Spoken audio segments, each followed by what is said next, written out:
All right.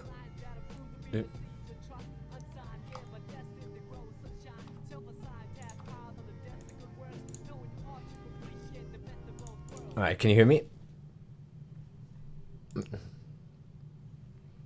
Okay, I can't hear you. Our mic is muted the whole Ah, time. cool. All right. I was like, cool. All right. Let me just make sure it's sounding good. You sound fine for me. Yeah, I've actually got pretty lucky with my Astros. I don't know how. Okay. Let me just keep talking so I can check on my phone. Test, mic, check, check. My blinds are horrible. The light seeps through, and I get Cool. these lines. See, now I'm blinded. Now I'm in the shade. Now I'm blinded again. I can go all the way up and be totally fine, dude. Yo. All right. So yeah, we've got someone in the chat. We got Jinzug. So today we got Mozzie as well. So guys, we're actually doing an interview today with Crate DC, someone who Hello, hello. I think you found me essentially through Healthy Gamer, and then you saw that I stream, and then you wanted to be interviewed. Correct. Because On the sidebar. Yeah. It says I'm trainer. Yes. And then because I have to be careful because obviously I don't want to take people from Healthy Gamer, but obviously like if you saw that I stream and you joined the stream, it's something that's a bit out of my control. I still think that's fair game, dude. Yeah, It's horrible to even lock people out. yeah, it's one of those things where it's like I can't advertise it, but now I've got two different accounts. I don't know if you've noticed that. So yeah, I've got it's like I have my Healthy Gamer account, which I only use for Healthy Gamer, and then I've got my standard one. So that's why on Discord now it shows that I'm streaming. But we've got Jinzog and we've got Mozzie in the chat. So hey guys, we're gonna be chatting with. I need a way to block these blinds, bro. This is horrible. If I don't daytime stream.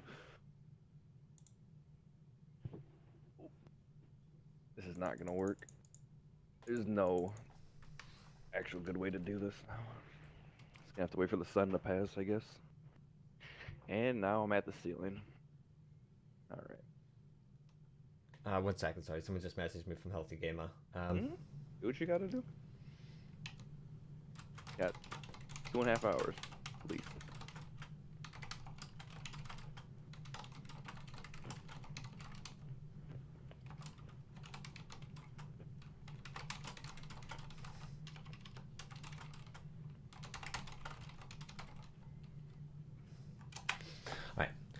So yes, let's see. Next thing you will see, Dr. K flies out people to Africa to help mentally.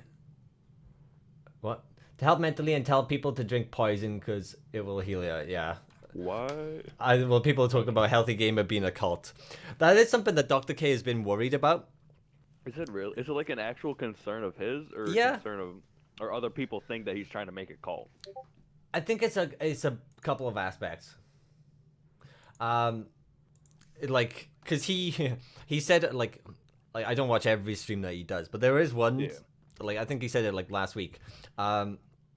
He wants to do like a retreat. I guess it's gonna be like the Healthy Gamer Con, right? Essentially, but he's been told not to talk about it too much because that is like how you create a cult. Is like you have a retreat and you get people into a cabin in the woods and then you convert them. yeah, essentially, right? That's essentially what. Hell? So he is actually like a little bit worried. Even in private, he's a little bit worried. That's so bizarre. Even though like you guys training? No. Yeah, to an extent, because he's like, oh, not to go there, but he's like, he would love to have like a retreat with just the trainers, and then like it would be like a con, right? But I'm like, oh, don't worry, like this isn't like this is like bigger than a cult, this is like a fucking movement. Yeah, 100%. So, but it's one of those things where like, because he's he's a doctor and he's accredited and he's got like his qualifications, he doesn't want to like he has to play it carefully because like what people are like in America, but he's doing it fine. But yeah, it's kind of funny. I would love to like go on a like not a retreat, like I don't know like what he means by retreat, but I would love to have a getaway with even like the community, like have it like essentially be open to people. But yeah, maybe in time. That'd be sweet. Yeah, definitely. I mean, Do people think that like we're making a cult already, or no? I don't think so. I don't think anyone who's of sane mind thinks so. Yeah. I think there's some people out there who like there's some people who have said to me like, yo, this is all bullshit. He's just like some like I've watched a stream where they're like, oh, Dr. K is probably just doing this so he can get more people coming into his personal practice, and that way he makes more money. And it's like, no, like that's not why he's doing it, like at all. I mean, have people gone to his personal practice because of Healthy Gamer? I don't.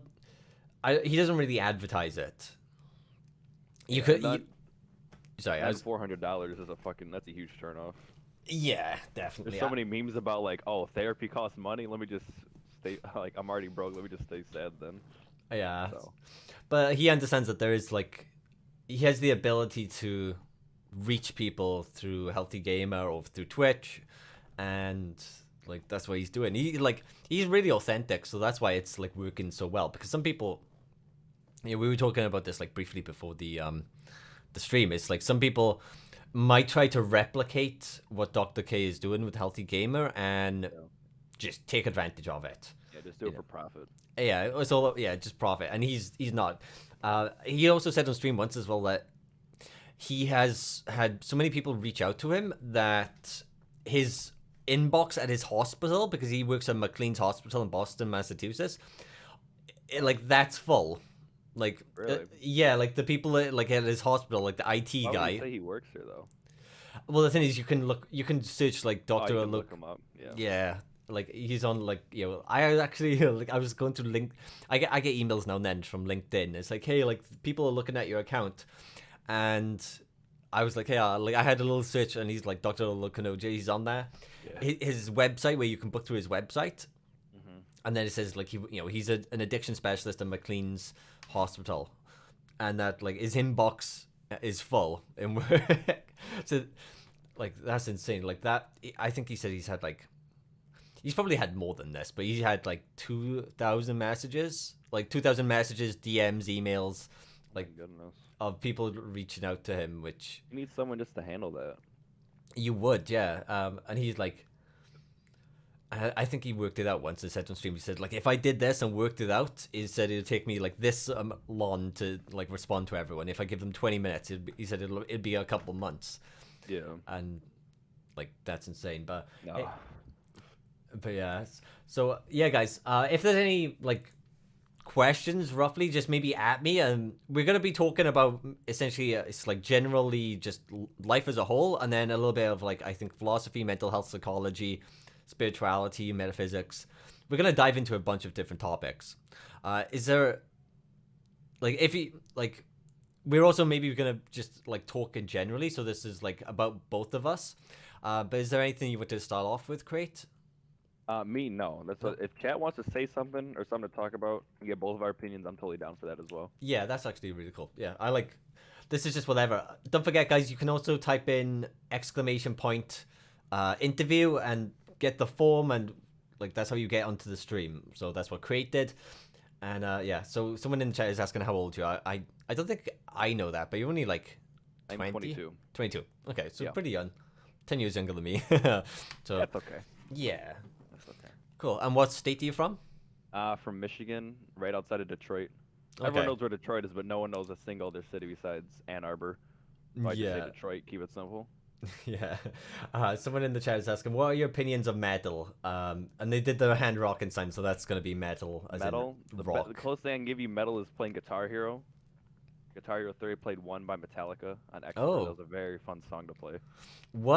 That's the most metal I can get you. 1 is okay. I used to be a fan of Metallica, but I can remember trying to copy the CD to a cassette back in the day. Right, this is like a long time. You never would have had to do this, but I couldn't remember like. I like recorded it, and then you have to like stop the CD, swap it over, and I could never find out the exact point of where I stopped the cassette or the CD, and that's when I realized like Metallica songs, a lot of them sound like a little bit similar. But I was a big fan of Nothing Else Matters, which is like their there's like a good symphony orchestrated version of that on YouTube. But I was a big fan of Iron Maiden, which Iron Maiden were the best. They had a song on Rock Band. I think it was Run to the Hills. Okay, it could have been. And then I think that was it. I don't know. Yes. That's just how I know most metal songs. Yeah. There's a lot of custom Guitar Hero. There's called a Clone Hero. It's a lot of custom, like every Guitar Hero song you can think of, and then people make their own songs and just put on there. It's really sweet. Cool. Is that It's like a was- PC mod. That's cool. I didn't even know if you could get it on PC. But yeah, System of a Down are really good. I would like that's like I grew up in that like age where I think like you're a bit young to appreciate some of that. But like I can imagine maybe you listened to like System of a Down or Linkin Park were maybe popular when you were growing up. Yeah. Linkin Park was really popular, like Yeah. 07. Yeah, fucking I loved Linkin Park. And then I moved on to like the Killers, and now I kind of just listen to loads of different things. Are those playing cards? Yeah, I didn't think you could hear them. I'm just doing them just for memes. Oh, okay. Are you any good at like cardistry? No, No. because I do have I have 2 packs of playing cards, but they're like too nice to like they're like Too nice to even bend. yeah they're like $20 packs of cards, right? So Ooh. No, these are like pretty cheap, but they're like holographic and they're Oh. waterproof. So, I mean, they're like $4 at Kroger. that's cool. So I was like, all right, might as well. I'll have a deck. I don't have to worry about water damage and anything like that. Yeah, I should get that. If at some point, if you want to have some fun, I have some of those cards. Yeah, I'll wait there. I put them in the drawer over here so they don't get dusty, right? But these are like nice. They're actually pretty cool looking cards, right? So one of them is that's a Kinslayer deck.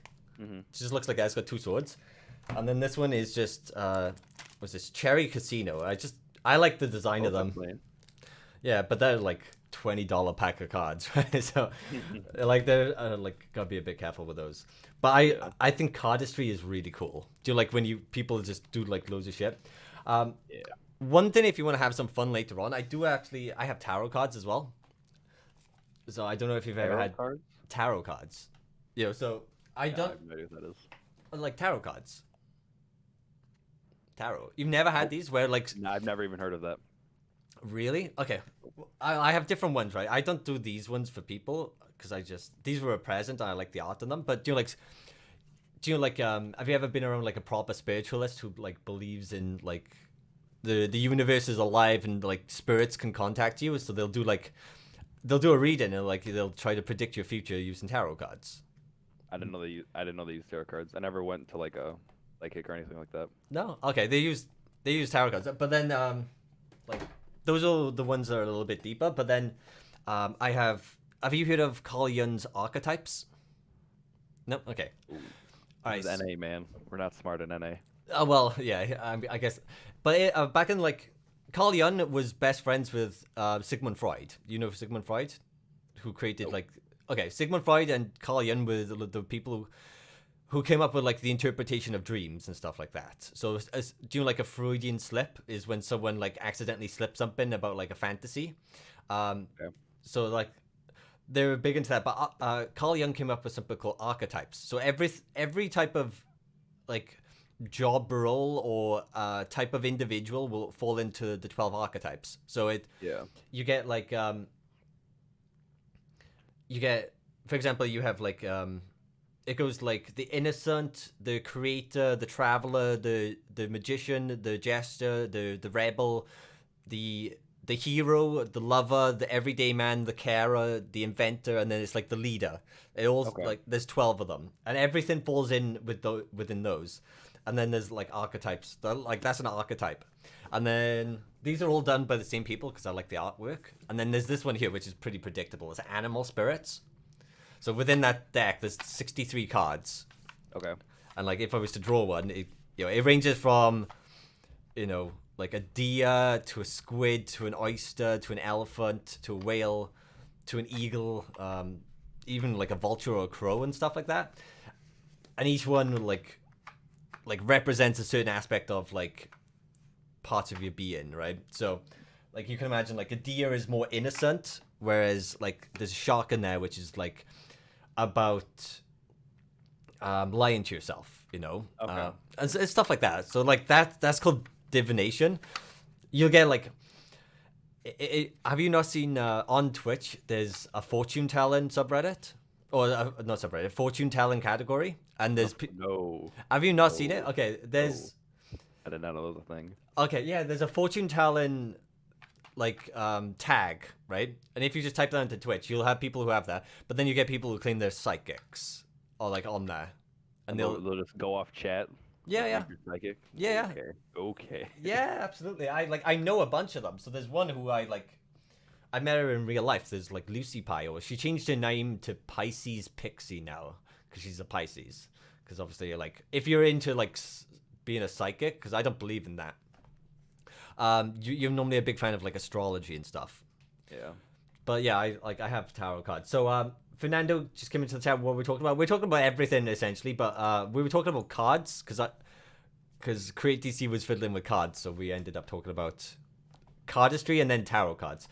But I'll at the end of the stream maybe I'll do you like the animal spirit ones are the most fun because everyone knows what like animals are, and like I enjoy that. But if you haven't seen like if you haven't seen archetypes, have you got do you have 2 monitors?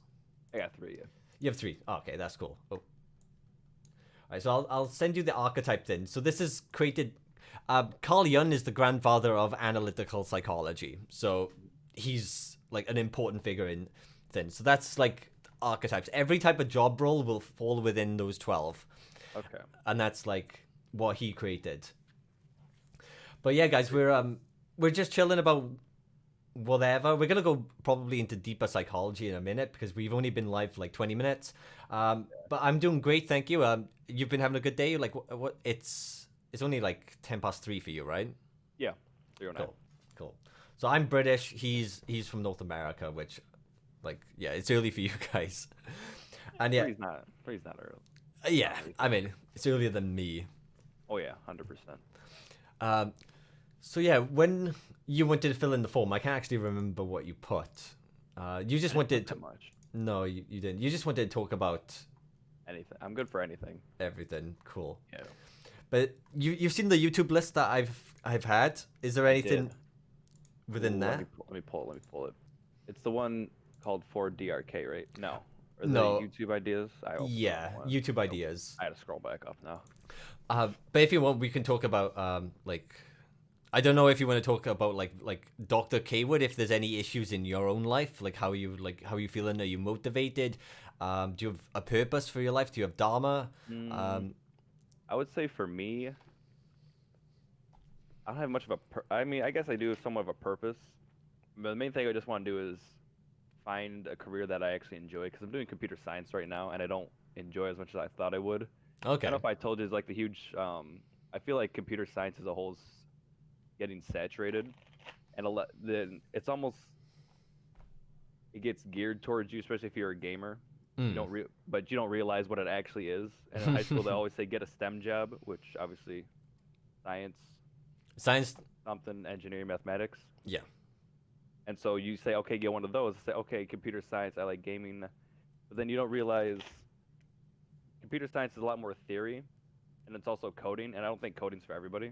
I think there's no real way to tell. You can be a math person, you can be a reading person. You don't know if you're a coding person. I feel like. Yeah. Something you'll know in like middle school or high school. You have to try and find out for yourself. I mean, like that's a huge part of. So this is for chat. When I use the word dharma, this is essentially it's duty, responsibility, and then it's like a little bit deeper is meaning and like purpose to your life, right? Because it's, you could go get a job in programming and like programming's good money from what I understand if you're good at it, because it's like you get like basic bitches and then you get people who are like really fucking good, but you can just power through that, make good money. But if you're not living a life or you're not doing a job that like you wake up for and you're like, yeah, I can't wait to do this, then you're not really living a life of meaning, right? Because like you're just doing it for the money. Essentially, yeah. And it's like it's not that great. But programming is something I feel like yeah, like people would be like, oh, I like video games, I want to design a video game, and then like they just get gaming is the worst thing you could get into coding. It's almost like the worst. Is it? Yeah. The amount of work you have to put in, along with, especially a lot of the big powers like Activision and Blizzard. If you want to work at a big company, you have to meet their deadlines like crazy. So you're just packing everything in way faster than you want to actually do it. It's not a relaxed environment at all. There's definitely a huge ego with computer science, which you don't know that until you go in, especially not necessarily with your classmates. sometimes.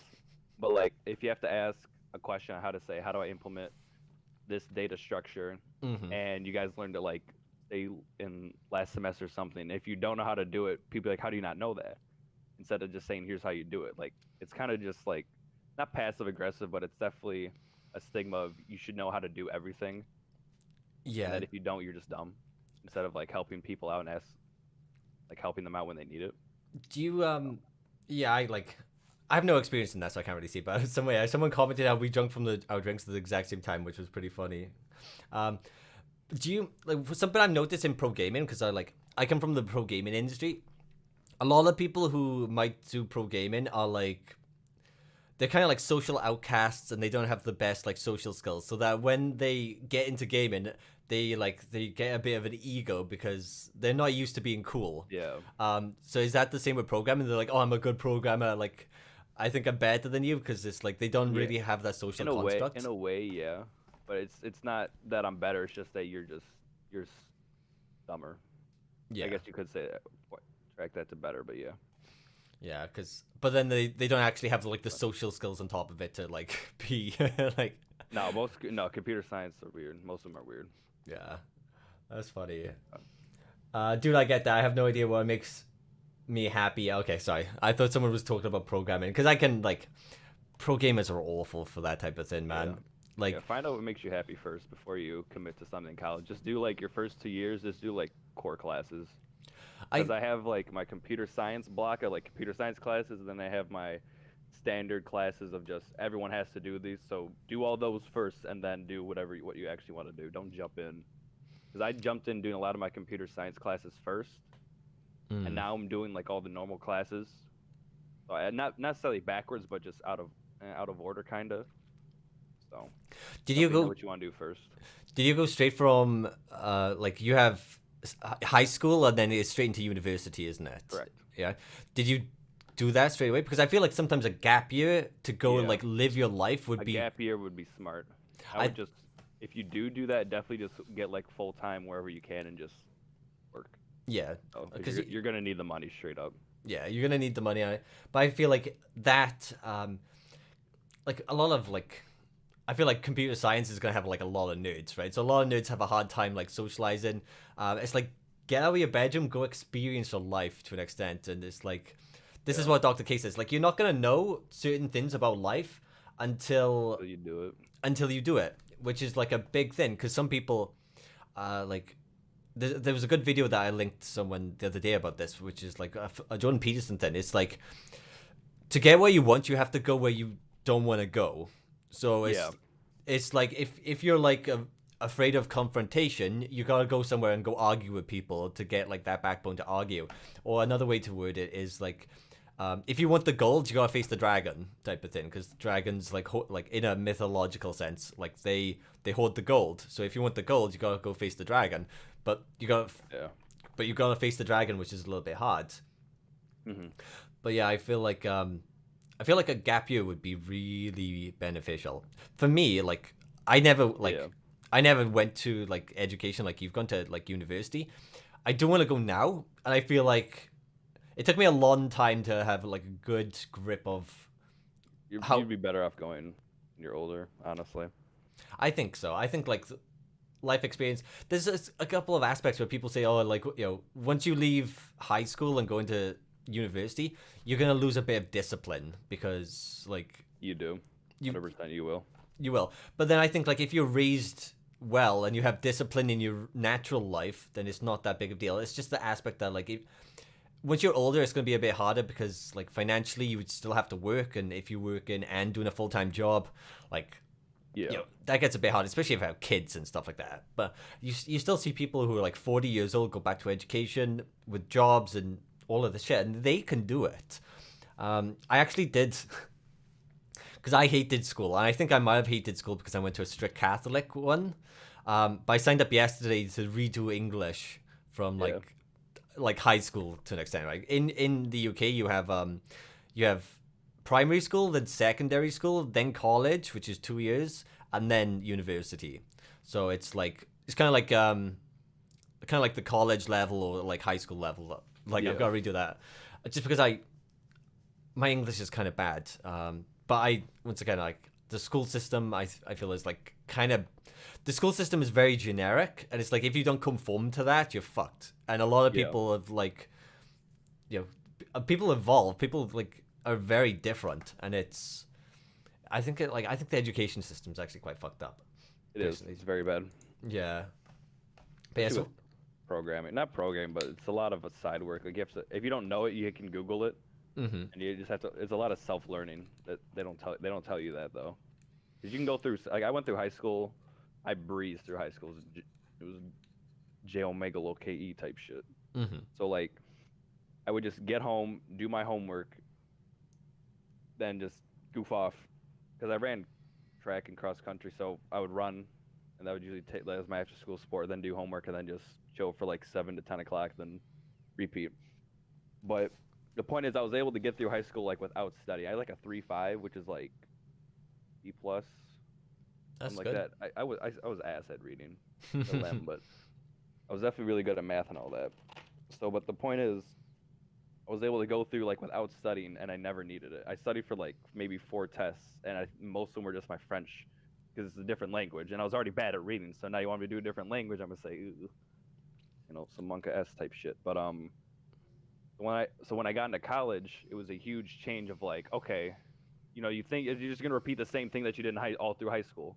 So I never really had good study habits. It's not that I couldn't study; I just never had good habits for it. Yeah. And for like the first semester, I was like, all right, I'll just do the same thing I did. I'll be fine. And I had like a 1.9, which you need to be above a 2, to like not, otherwise you're on academic probation. So I was on a 1.9 my first semester, and then I was fine after that. And I'm at like a 2.2, which isn't good, but it should go up this semester. And I have 2 failed classes on my like transcript, and those get replaced once you take it. So the fail, like the F or whatever, will get replaced with whatever I get, so it'll jump up a lot Okay. when I retake it. But it was definitely a huge change of pace of like you need to take time to not only do the homework but study after the homework versus just do this homework and you're fine. That's It's not that they don't tell you that, but you're definitely, if you breeze through high school, it's something to look out for if you're that young. yeah. Well, I mean that's something like that has been noted. Like early success is a bad teacher because you're like, oh, like I breeze through this, I'm like blah blah, and then once it gets harder, because everything is like gonna get harder. Like that's the goal with education. And you're always gonna have to keep evolving. But if you think like, oh, I'm hot shit, like you would like you won't adapt as much because I know your head's up your ass as much. Like not in your case, right? Sorry to say, but I it's could like say whatever. But some people are really like fucking stubborn. Really stubborn. But yeah, someone in the chat was saying as well, like I suggested a gap year to my parents over the last 2 days and got roasted. Definitely counteract with like, I'm gonna be working full time while I do it, but don't. The last thing you want to do though is get caught in a loop of just you work full time, you don't figure out anything else while you're doing it. Yeah. Then you're gonna be back at square one, but minus 1 year of your life. I think the thing is that's why I think like Healthy Gamer is really beneficial, right? Because it's like he talks so much about like psychology and mental health, and you like that's important to everyone's being to just know about that. So you could work a full-time job and then still improve and better yourself, and like then is because he teaches meditation a lot as well. Like if you learn to meditate and you learn to focus, it's like such a big impact on your life. Like it really like increases your productivity, in my opinion. That's something that like helped me. Yeah, someone gave me Sam Harris is like waking up meditation app. Oh, okay. Like It's like Someone gave me- Headspace or something. yeah, someone gave me a free trial for that for a month. So I was doing that for the 30-day challenge. Because I didn't know that was a thing. So I was like, all right, I'll just do that. It'll be my 30-day challenge, just meditating. Because I've never done it before, so I was like, worst that can happen. Yeah. So. Because like, it's kind of weird because it's out of everyone I speak to in like Healthy Gamer, because we join the conversations, the voice chats as like the recovery coaches. Oh, like, dude. No one really meditates, man. And meditation is like, it's insane. Because have you seen the episode of I've barely seen episodes. Okay. On Netflix, there's The Mind Explained, and it goes through anxiety, psychedelics, memory, anxiousness, and and mindfulness. And you can literally, right, if you get like a Buddhist monk, someone who like meditates and knows how to meditate properly, because it's like, it's kind of like you have muscles, like you know, if you go to the gym and work out, you get ripped, and then you don't go to the gym for a while, like the muscle goes down, you know. It's like that with the mind. There's like certain, like same with the memory. Like if you do tasks that force you to memorize stuff, your hippocampus like gets a little bit bigger, and but if you stick these Buddhist monks into like an MRI scanner and look at the brainwaves of their mind, you can actually see like how they have the ability to focus more. It's like literally you can scientifically prove it, and it blows my mind that it's like not that generally accepted to meditate.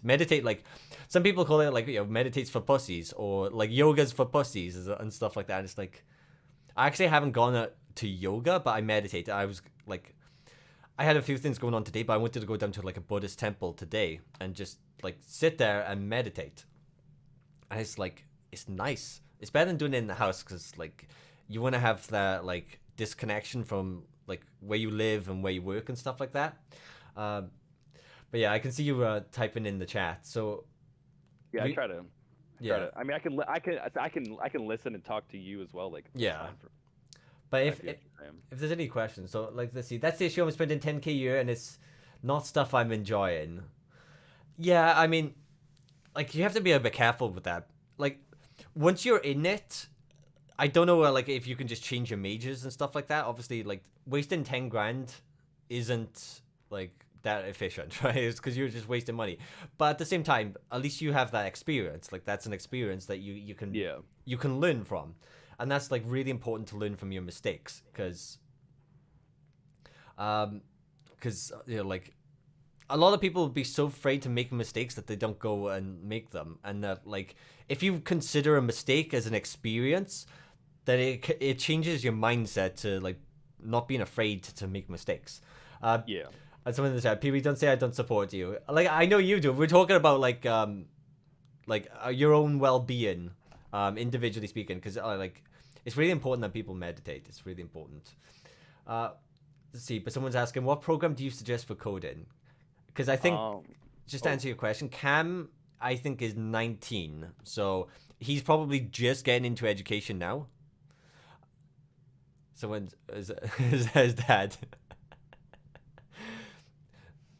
All right, so yeah, if he's a couple of years older than you, so he has some more experience.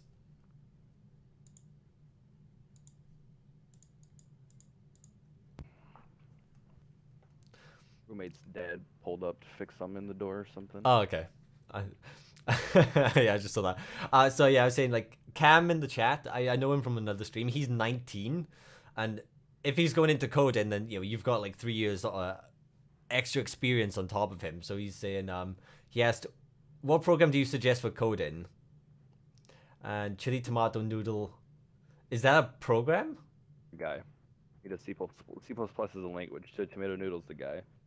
I love him. He's super casual, and he'll just like curse and make dirty jokes while he does it. So you feel a lot more laid back. If that's what you're like, the kind of humor you're into, it's a lot more laid back versus like a lecture. You feel like it's super formal.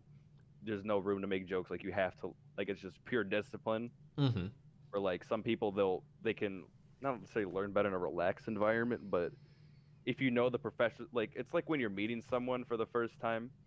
I was talking to someone about this in the chat like 2 days ago, and it was like you don't know what you can like. If I met you in person, we wouldn't know the boundaries of what we can and can't say yet. Versus your best friend, who you know you can say that's already set in stone. So the same thing with that. If he's already pulling up with curse words and dirty jokes and stuff like that, so you already know, you can already get the theme. Yeah, like the theme of the person. Yeah, so that's cool. It's different than a normal like lecture teacher. So it might work better for you. Or if you want that strict thing, then you can use someone else. That's cool. For me, I like that a lot more. Well, is he on YouTube? Is it? Yeah, he has a huge series on YouTube. Okay. He'll start from scratch and then that's up to like 3D drawings and stuff. That's really cool. Because that's weird, right? Because someone asked me the other day, like it's like my friend who I don't really talk to anymore because he got like red pilled and like he's a few like this might be something that we talk about later on. He's a huge fan of like Jesse Lee Peterson. Do you know who that is? Yeah, like the amazing guy. And he's like he had one child and then he impregnated some other woman, and now like he doesn't even like I think he's seen the child once, and the child is like 14 months old, right? He's like fucked his life up, and he's like she messaged me the other day through Instagram, and she's like, hey, like my little brother or stepbrother or half brother or something, he's like he wants to get into pro gaming. Like can I like drop him up yours and like you talk to him? And then I was like why not, right? He's 17 years old. Apparently his dad's like really ill and dying of cancer, so I was like, yeah, definitely, yeah, because that's a bit rough. And being like, I can remember being 17 years old and like being like really socially anxious or like a fucking nerd, right? So I was like, yeah, I'll deal with him, because especially like being part of Healthy Gamer, that's like what it's about. Yeah. And then she messaged me saying, oh, he doesn't want to be a pro gamer, he wants to get into game development.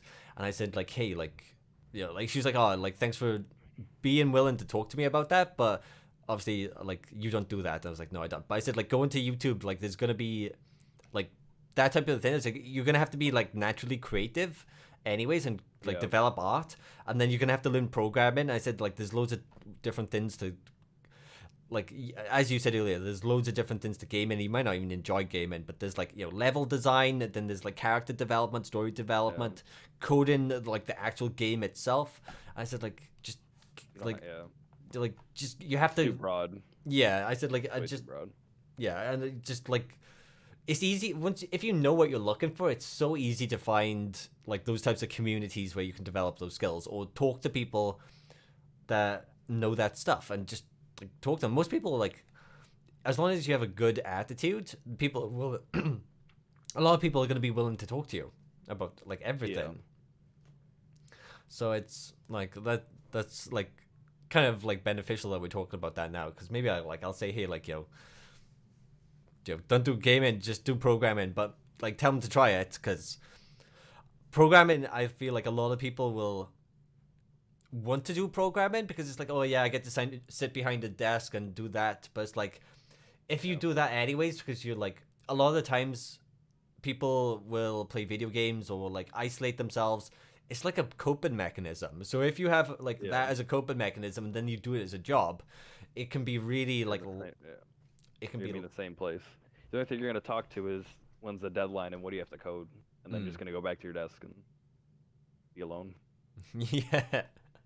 Because you're not going to develop any like, you're not going to develop a huge amount of transferable skills, right? You're not going to get a huge amount of like social skills or like leave the house. No, like, so like it's like that's the thing that people definitely have to be aware of. So so I feel like RGB Cam just changed his name. He has like an obsession with RGB lights. He actually has one of those RGB chairs. So there's, I don't know if you've seen RGB chair. That's awesome. You can, well, I don't know how awesome. I think that's a bit like extreme, but you can get. I would never have one. Yeah. But I would appreciate if you had one. Yeah, he does. He actually has one of the ones. I can hop on and show you. No, we're like, I've learned this before because someone tried to join us, and then like they derailed the entire conversation with the last time I did this, and I don't mind too much, but it's like this is about you, innit? And if someone wants to join it, they can. Nah, we'll do this later. You can post links in the chat though, because I've seen a photo of it, but you can actually get RGB chairs. It's a bit weird because you think like, do you plug them in? Does it have batteries? But there's like literally like lights going up and down the chair. I think that's a bit. I'm not an RGB type of person, so it's not my. I think I'm a bit old for RGB. I say that, but there's people who are like older who love it. So. I just like it for my keyboard, really, just so I can type at night. Yeah. And then like my mouse technically has RGB, but it's just solid color to match the keyboard. Like it's not crazy. Was that a final mouse? No, it's a Model M minus. I do have the Ultralight too, though. So cool. It's very small, but very popular. I have a bunch of. I like to collect mice. I don't know why. Oh, okay. Proper nerd here. So yeah, I don't know if you guys wanna. So Create DC is in the chat. He's one of the people with the VIP. If you want to ask us questions, it's best to just at us. So that way, Yeah. um, 100%. yeah. But right now, I think we're gonna chill. I can only actually get 4 people in this whereby I would have to upgrade it to get more people. So in future, maybe I'll start to do like more chat show type things, I think that'd be cool. because there's like, well, right now there's obviously like there's demand for it, but like I like talking to people more individually, I think, as well. And like right now, you Yeah. guys would just be talking code and stuff. I'd just be like, okay, guys, like this is my stream, let me in. Yeah. But like that's something we've got to get into the habit, right? So I've got to become more consistent. Like I think like I used to have a huge drinking problem, so I've lost like a lot of discipline because like I actually recently I was thinking, or the last few months, I was thinking, God, like I'm such a fucking worthless piece of shit. Or like not that extreme, but I can be like super hypercritical of myself, right? Yeah. It's just like part of my demeanor, I guess. And I was thinking like, I'm never gonna be able to like be disciplined. And then I started to remember like I used to work a full-time job and stream like not full-time, but more than part-time. So I think when I got partnered 6 years ago with like 650 viewers, and I think I streamed. I think in that month I streamed 87 hours, and I also worked a full time job, which is like 40 hours a week, Yeah. which that's is crazy. which is quite a lot actually, because like I do like a 9 to 5 job, or 9 till 6, because it was like 9 hours with an hour's lunch, and then the longest day I ever had, because I worked in a call center, because I'm not like I don't have that many skills, because I was always into video games, and if video games were as popular as they were now, I would have went like professional in like 2004, because I was really good at video games when I was younger. Um, but I remember I did like a 9 till 6 job. Then I got home. I worked in a call center, so I was using my voice like the entire time, which is quite like grueling to an extent. But if you use your voice a lot, it gets stronger. It's like everything about a human body. If you use it a lot, it gets stronger. It gets better at it. It's like Yeah. it's literally like some people don't realize that. And then I got home. I think at like 6:30 or like quarter to 7 p.m. I got a message from like Take TV, who's like quite known within the esports industry, and he was like, "Hey, like, can you commentate this event because like our English commentator is like not showing up?" I was like, "Yeah, why not?" I think I casted then from like 7 p.m. till like 2 a.m. in the morning. So like that was, if you like, from 9 a.m. to 2 a.m., like just using my voice nonstop. Yeah. And like obviously like there was like 2 to 3 thousand viewers, so like that's good, right? Back in like 2014, like that's a lot of viewers, because Twitch is like blown up since. And like I have to I have to remember like, hey, like I was actually disciplined. I could do this, because that's all like one big aspect to like overcome self-doubt is a lot of people will like, this is also to like with your education, right? You can be like, hey, like I had a 3.5 GPA or 3.8 GPA. Like I know how to study, I know how to be disciplined, I know how to work, and then you have to remember that, instead of thinking like, oh, I got 1.9 GPA, like I'm a fucking failure. Right. Because if you focus on the failing, like Yeah, it keep like failing. yeah, exactly. You're gonna just focus on the failing, and it's like it's hard to get out of that like mindset. So, if you haven't, if you didn't realize that, like that's an important thing. And like obviously, I know you said like the worst grades fall off, so it goes up. But Yeah. you know what it's like to be disciplined. It's just like you're not maybe as enjoying it as much, or like other aspects that could influence it. But that's something that's like really important. That's like, I think that's really big for drug addictions. So if someone has a hard time overcoming a drug addiction, like smoking, like I know Baron Reaper's a personal friend from in real life, like, and I know he quit smoking for a while. Like he went to a vape, and now he's gone back to cigarettes. And it's like, Yeah. you should focus on the fact that you had the ability to quit cigarettes and go to vaping, which is a little better. It's not like infinitely better, but it's a little bit better. But then if you can not smoke a cigarette for a day, or 2 days, or 3 days, and then you have a cigarette, don't think like, oh fuck, I'm a failure because I had a cigarette. Think like, why did you have the ability to not smoke for 3 days? Like, because that's a great achievement if you smoke all the time. Like that's a good achievement, and you should focus on that, and then like just remember those types of things. Yeah. That's really good, actually. Yeah, like that's something that really helped with my mindset to like, because I quit alcohol, marijuana, and nicotine all in 1 week, which like most people are like, holy shit, that's like quite impressive. So Yeah. like that's one of the things, because as soon as I have a craving for like a cigarette, I in the back of my head I make sure I remember like, hey, I've been able to do it for this long. Focus on how you can do that, and it just like reinforces it within yourself, Yeah. which is really cool.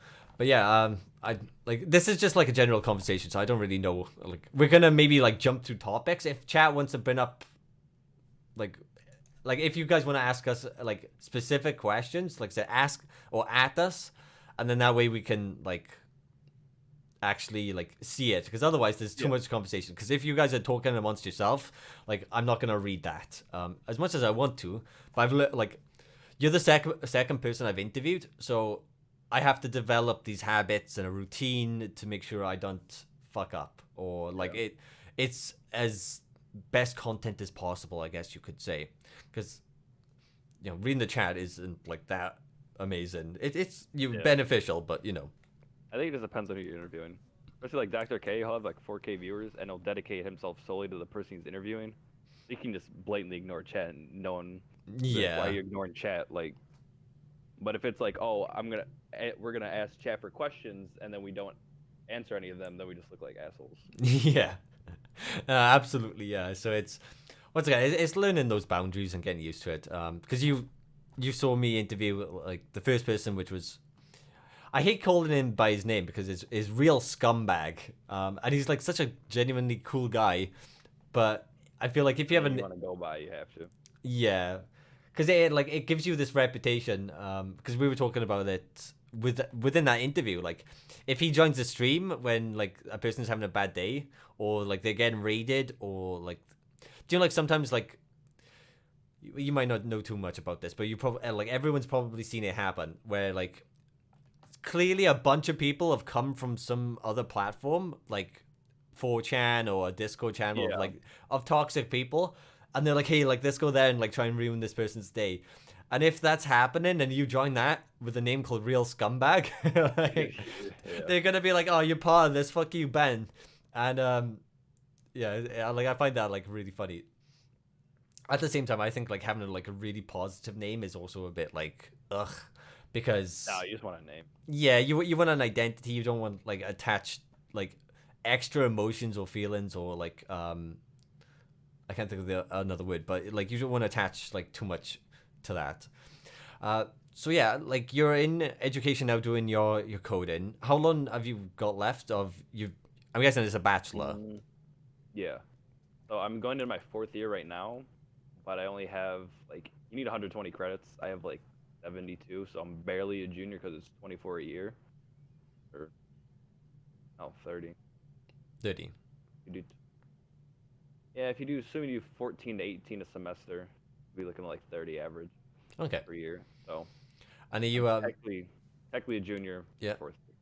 Okay. Which I'm guessing that's not exactly the best type of thing. No, that does not have to pace at all. No. Okay. Okay. So someone said in the chat, 15 a year. I thought. Yeah, 15. Some classes just happen to be 3 credits, so you do 4, 4, and then 3, or you'll do 4, 4, 4, and 4. Okay. But that doesn't mean that's the amount of work you're gonna put in the class either, though. I see. And you're gonna stick with coding, like complete that degree, and then I'm gonna at this point, there's no point. Yeah. There's no point changing. No matter what. No point changing. So.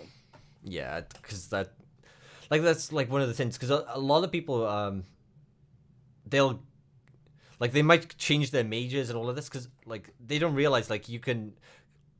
A big point of going to university and getting a degree is that you're capable of like. And you got the degree.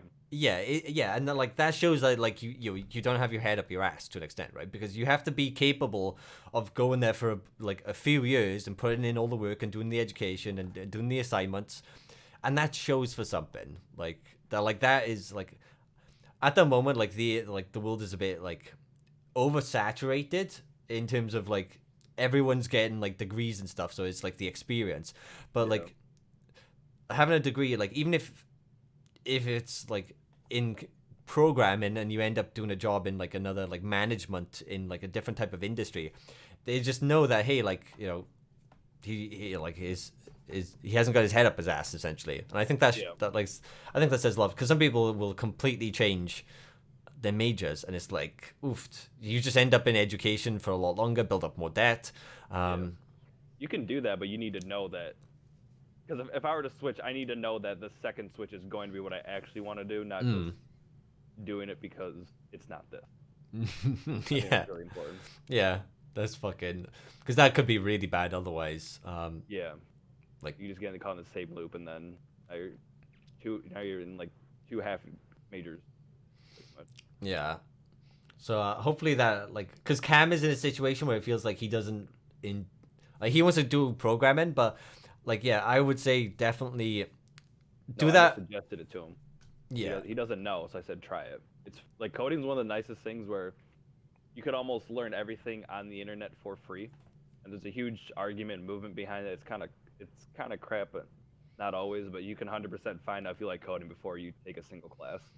that's And if you end up liking it and you follow like say that tutorial that I sent, if you can do that and do all the advanced, you'll breeze through like the first 2 years of your computer class without a doubt. that's actually a really good point, because it's like I've seen different viewpoints. They say like the only one that you should really go to education for is STEM, because that's like something that's important, you know, like engineering or something like that. I think psychology is important, especially with the current days, because it's like if you're a doctor, that's someone like, for example, I have no qualifications, which is a bit shitty because I feel like I'm like like fair enough. I've never had a one-on-one session where I'm like considered like a therapist to advise people, or like I guess today were my first two, or today and yesterday. But it's like I have loads of it, like life experience. I have like, you know, championships. I'm like partnered on Twitch. I've worked in esports, which is like a really like fucking like esports is like That alone is crazy. yeah, esports is a fucking cutthroat industry. Like esports is such a fucking shitty industry.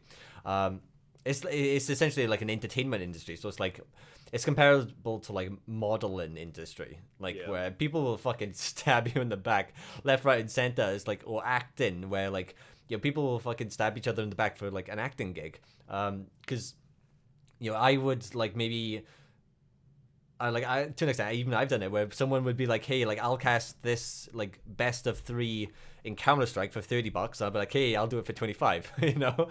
And it's like, I get the gig. And then you get like, there's a benefit to that. Like you get more exposure, you get the ability to have more experience. And it's just like all of that. But I don't have anything when it comes to like psychology. So it's like people will be like, oh, but you don't have any qualifications. But it's like, well, I don't, but I feel like I'm good at like being authentic. I'm good at being human. I have like, there's a couple of aspects to me that make me really good at what I do now. It's like, because I play video games, I play StarCraft 2, which is like, StarCraft 2 is essentially the best game that you can play to keep your mind as fast as possible. And there is a correlation that people who get into like highly analytical games like StarCraft are highly analytical types of people anyway. So like, the evidence doesn't show that they're like staying smart because they're already quite smart, you know? Yeah. But because I have that, I'm like, I have a very fast ability to process information, which like, even like I'm 32 years old and you meet people who are younger than me and they just like, they're not as fast as me. Like, I'm like, I still have like pretty fast reactions if we were to play video games and stuff like that. So I can like process information really well, but like I don't have any qualifications. So it's like, oh, like, you know, I'm not valuable in terms of psychology. I don't know. I feel like for psychology, like you'll ask your friend, like I'll ask you or whoever for your friend. You'll ask your friend for advice. You're not gonna say, oh, like, especially like if you're my age, I'm not gonna say, oh, you don't have a psychology degree. My best friend, I can't listen to you. Like you just sound crazy. I feel like maybe for monetary, sure, you definitely want someone that knows what they're doing. If I'm giving you money for it, but like Dr. K does everything is for free. You do this for free, so it's like. Just be open and listen to what they want to say. Not everyone's gonna be like that, but that's how it should be. Yeah. At least that's how it is for me. Like, I'm also reaching out to you, so I'm not gonna reach out to you then throw whatever you tell me in the garbage. Then I'm just wasting my own time as well. But no, Discord. Yeah, it's just like it's the internet as well. People just like to judge. Pew, do you need an agent if you're part of an esports team? No. There's different aspects to esports. You normally want an agent if you're talent. So most of the time, talent aren't on esports teams. Like there are certain ones, but talent is like broadcasting talent, which is like commentators or interviewers, analysts, and then content creators. If you're a professional player, you definitely don't need an agent because it's like your resume is like how good you are. Yeah, but it's like there's a few different things because if you have an agent within as a talent broadcaster, then like you have more reach and your fingers are in more pockets to get like more gigs type of thing. Because it's like it's all so cutthroat that it's just like the more friends you have, the better. Because people just stab you in the back, dude. Like it's so fucking bad. It's really bad. But yeah, so how long until you finish your course or your degree? Like a year? Yeah, it'd probably be a year and a half. Okay. I think I told you, got a new job doing IT. I don't know if So you. I'm probably gonna work full time in the summer there, so I won't be doing any classes. So, assuming I take the summer off, I'll do fall and then winter, and then whatever's left is what's left. That's cool. And do you think you're gonna stay in IT? Like, I mean, IT is definitely better because there's very little like coding behind it. It's just more like troubleshooting and stuff like that. So I do like it a lot more. It's That's definitely cool. what more I could see myself doing versus like sitting behind and say, help me with this program or whatever. So Cool. Because there's programming, and then IT is slightly different, right? Because like IT expands like into a few different areas to an extent. yeah, I know IT can be IT. physical as well. Like if you need to set up a server, Yeah, like which someone has to go in there, plug everything in, or if you buy, say everyone buy like your company upgrades computers, you need to install Windows or whatever, install all that. Like the programmer's not going to do that. yeah, that's cool. Because I Baron Reaper in the chat. Who, once again, he's an in real life friend. I know he's good at what he does. He works for like a private ISP company in London or something like that. Okay. He's a data center operations manager. That's So really sweet. That's yeah, really sweet. and I know like he like Like that's something I need to, not that specifically, but something that's not coding I need to look for. yeah. I do fuck all most days, yeah, because I know like in work, like some like he has like a nice rig, like his own computer in work, which is like a nice computer, and like he built that, and sometimes he'll play, but I know that like there's a lot of weird like I like that's something I have no idea about, right? Like there's just something I like because what I find really annoying is like everyone's like, oh, you're a gamer, you must be good at IT, and it's like no. I No, just fucking not play even games. close. Yeah, like I have no fucking idea. If you ask me to do like a network type of thing, I have no idea. Yeah. But I know he knows his shit, and like I know like you do some extra courses and stuff. Yeah, all right. This is a good example. So I've known Baron since I think March 2018. I have Okay. I have a like my PC is I have the release model of the 1800X AMD Ryzen. Okay. Yeah. So like a week or two after it came out. And I've never updated the BIOS. And I'm like, I don't know how to update the BIOS. What? Yeah, I'm like, I don't know how to do Why? it. I'm like, what would I do? I'm like, would I like format it? Would that like, would I do this? Would I do that? I'm like, and I've not touched it. No. So his PC's crashed a few times. Not that many That's why I times. tell everyone that like gets a game, if you just build it, you learn so much just in the process of building it. Because a lot of the people on like the esports like organization I'm with, all of them got like pre-builds to like Mhm. play Fortnite whenever, and then they'll come ask me literally the stupidest thing that they could just Google, and I'm like, if you would have built it, you would have known this. Like I shouldn't. It's not that I shouldn't have. Obviously, I'm down to help whoever, but like Yeah. you put no effort into learning it. So it's like quit asking me. I just know because like I said, I built my own computer. Like Yeah. it's already known. Like I have no fucking idea, dude. Which is actually a good point, actually, because my first PC I got my own computer I got in like 2004, which was like from PC World, which is like a computer retailer. Then that lasted me like a good 7 years. It was good, and then I saw StarCraft 2. Like what happened was I was big into gaming, and then there was nothing that really entertained me, and then I started partying because I'm from a place in Wales, or like I'm from Wales, right? So all you do is just go out and drink, and it's fucking that's all you do. So I partied for a bit, and then I saw StarCraft 2. And I don't know if you played StarCraft 2, but StarCraft 2 is amazing. It's a really fucking hard game. Never played it. But it's really fucking hard, right?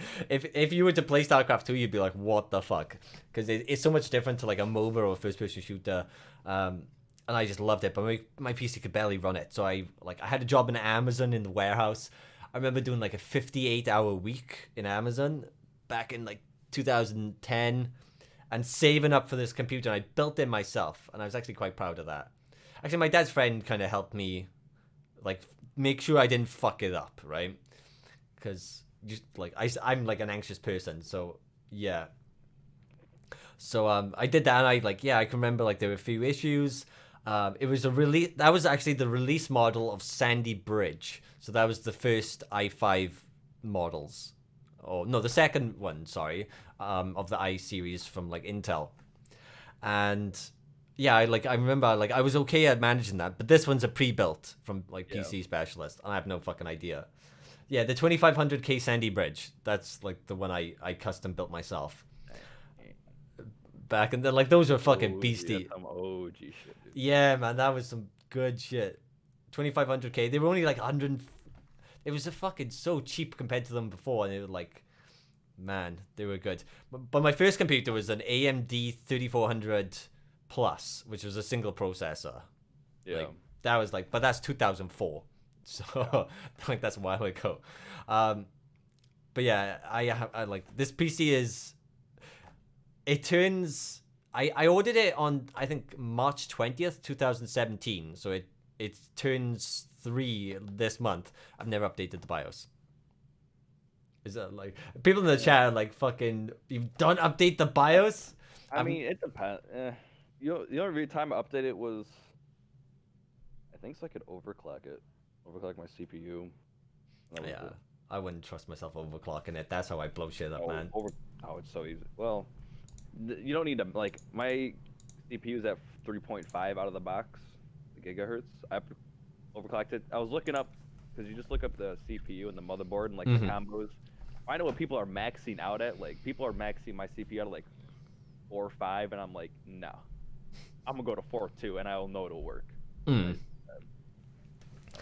think I slightly had a look at dabbling dabbling in overclocking because you gotta you gotta up the voltage and then you gotta do something else to make sure it gets something, but you gotta make sure it doesn't go too high because then it overheats or something. But I think it's been a long time. I don't look to max. I just give it some 10%, 20% boost, and I'm chilling. I thought you said I underclocked my laptop. I overclocked my laptop and killed it. I was an idiot. Ouch. Ouch, dude. You don't need to do that on an AMD, bro. You can legit just set the multiply to 43 and then you're done. Yeah. Baron, you come down from London. It's only a 3-hour drive. Come update my BIOS for me. Honestly, I'll fly across fucking Atlantic Ocean right quick. Yeah, easy peasy. But I have I should really, because to update your BIOS, you just download the thin, and then you put it onto a memory stick, right? Do you put it onto a memory stick? Yeah.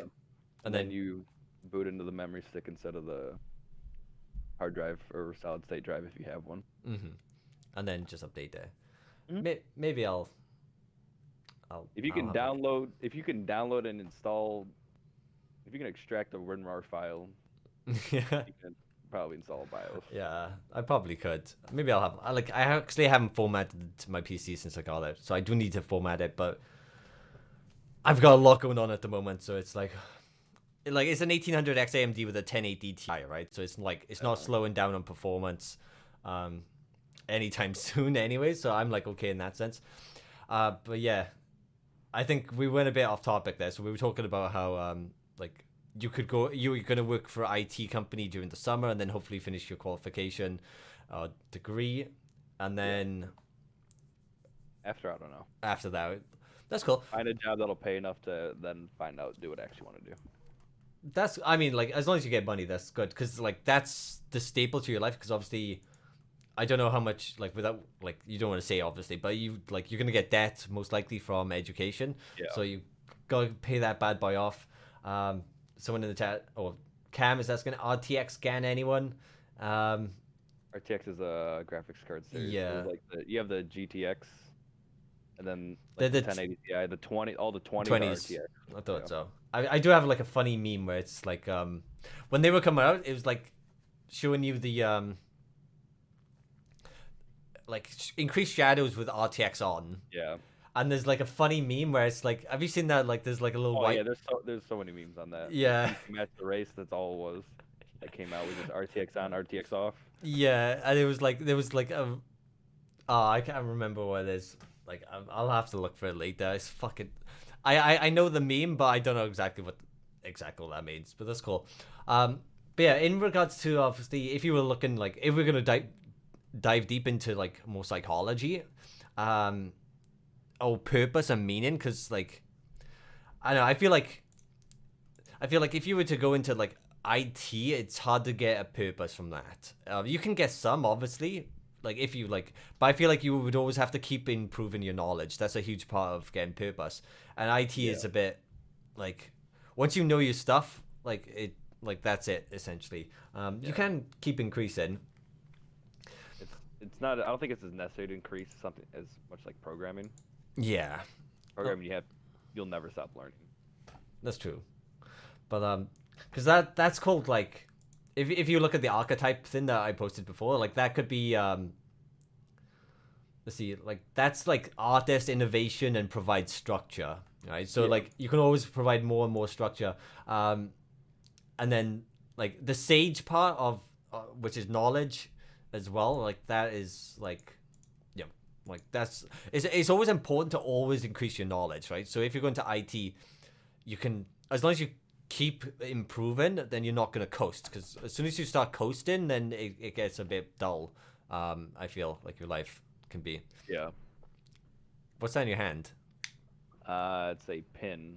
Bungie, the company that makes Destiny, they sell pins sometimes. Oh, okay.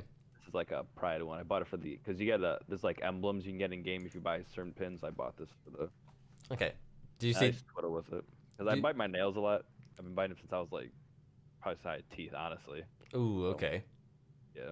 I'm not. It's not like I'm trying to quit, but I just have it. So. Yeah, I mean, It's definitely like, good to take my hand, like my hand, because if I'm twirling this, I can't yeah. just like pick at it. Ooh, I'd like. I know. Oh God, as soon as you said Destiny, then I knew Cam was gonna be jumping on that. All 5 years so far, dude. All 5 years. He loves. I'm playing the whole decade. I'm playing the whole decade of Destiny, 100%. I've been a little bit. I hear Destiny 1 was a lot better than Destiny 2, but I think like the patches or the DLC as D2 like is better now than D1 was, but at the release, I would throw D2 the dumpster and just say I'll go back to D1. Yeah, because that came out at the end of 2017, didn't it? Destiny. Like no, it was September. Yeah, September 2017 or October. Yes. Yeah, and I heard it get shit on so much. Yeah, it was bad. I'm not gonna lie. Because after Destiny 3 because it was essentially D1 year one was good, D2 or D1 year 2 was good, and then year 3 was just like quality of life changes to make Destiny 1 like best it ever was. Mm-hmm. And then we went to Destiny 2. Everything like all the quality of life just Out the window. Out the window. Just forget about it. Like you might as well just slap on a new skin. Yeah, I can remember that because even though like I've never played the Destiny game at all. Being in the esports pro scene, like I have a lot of pro friends, or like, excuse me, I know a lot of people in the industry, or like a lot of like I follow a lot of people on Twitter as well, like, and you get people who just like talk shit about it, you know, and yeah, like I hear Destiny on release or Destiny 2 on release was really bad. It was horrible. But yeah, so you bite your nails, you said? Yeah, bite or pick, whatever. Ugh. Usually I'll just pick and then I'll bite if. And you don't know where you got that habit from? Just. Not really. It might have been from just not really anxiety and all that, maybe. But at this point, I just do it now, just of habit. Because yeah, Uh, that could have been the reason like way back when maybe, but it wouldn't doesn't matter now. yeah, because that's a pretty bad habit to have. Yeah, Um, I my dad actually. had it too. Till he Uh, was like 20 uh, something. oh, okay.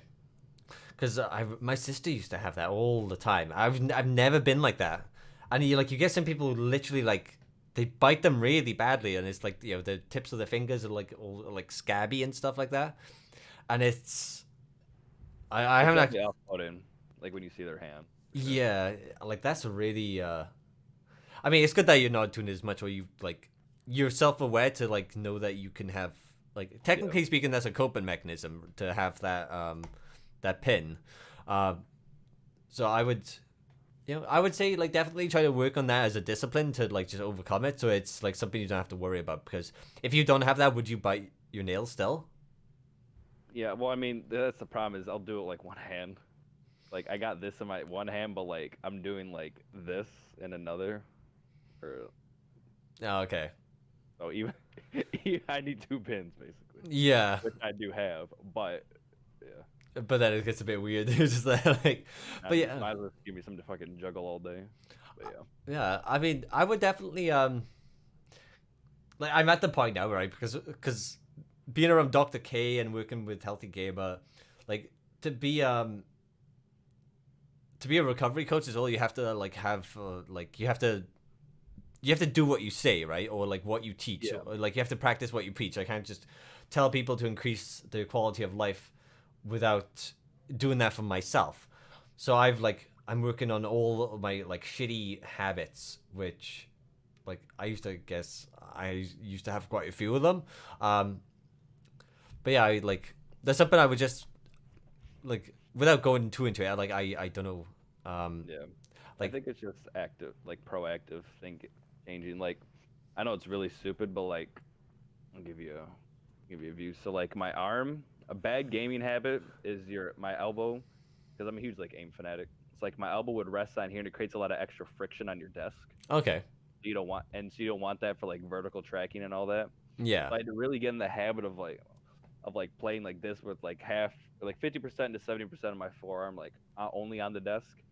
And but what you don't realize like, or same thing where you're trying to fix your posture, like you're in the moment of the game or whatever, you'll start leaning forward. You don't realize yeah, it until you do it, and then you say, "Oh crap, I need to sit up straight again." Same thing with that is I would say, "Oh crap, my arm's resting, like getting back up is getting more and more on my arm or on my desk. I need to reset it." So say I think it's like that with nail biting, is realizing that I'm doing it and then not do it until I break the habit of doing it. Cause like I'll be talking to you, I'll just do it. I don't even think about it. I just do it. yeah. I think that's what it is. It's like sometimes it's also one of those things like until you realize or like get told or have the knowledge that it's a bad thing to do, like you're not going to change it anyways because you don't really know. And then you have to like to be self-aware of it and then to force yourself to change as soon as Yeah. you become aware. Like there's a bunch of things that like that's how people kind of are as a whole.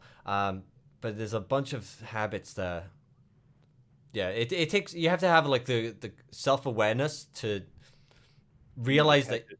yeah, exactly.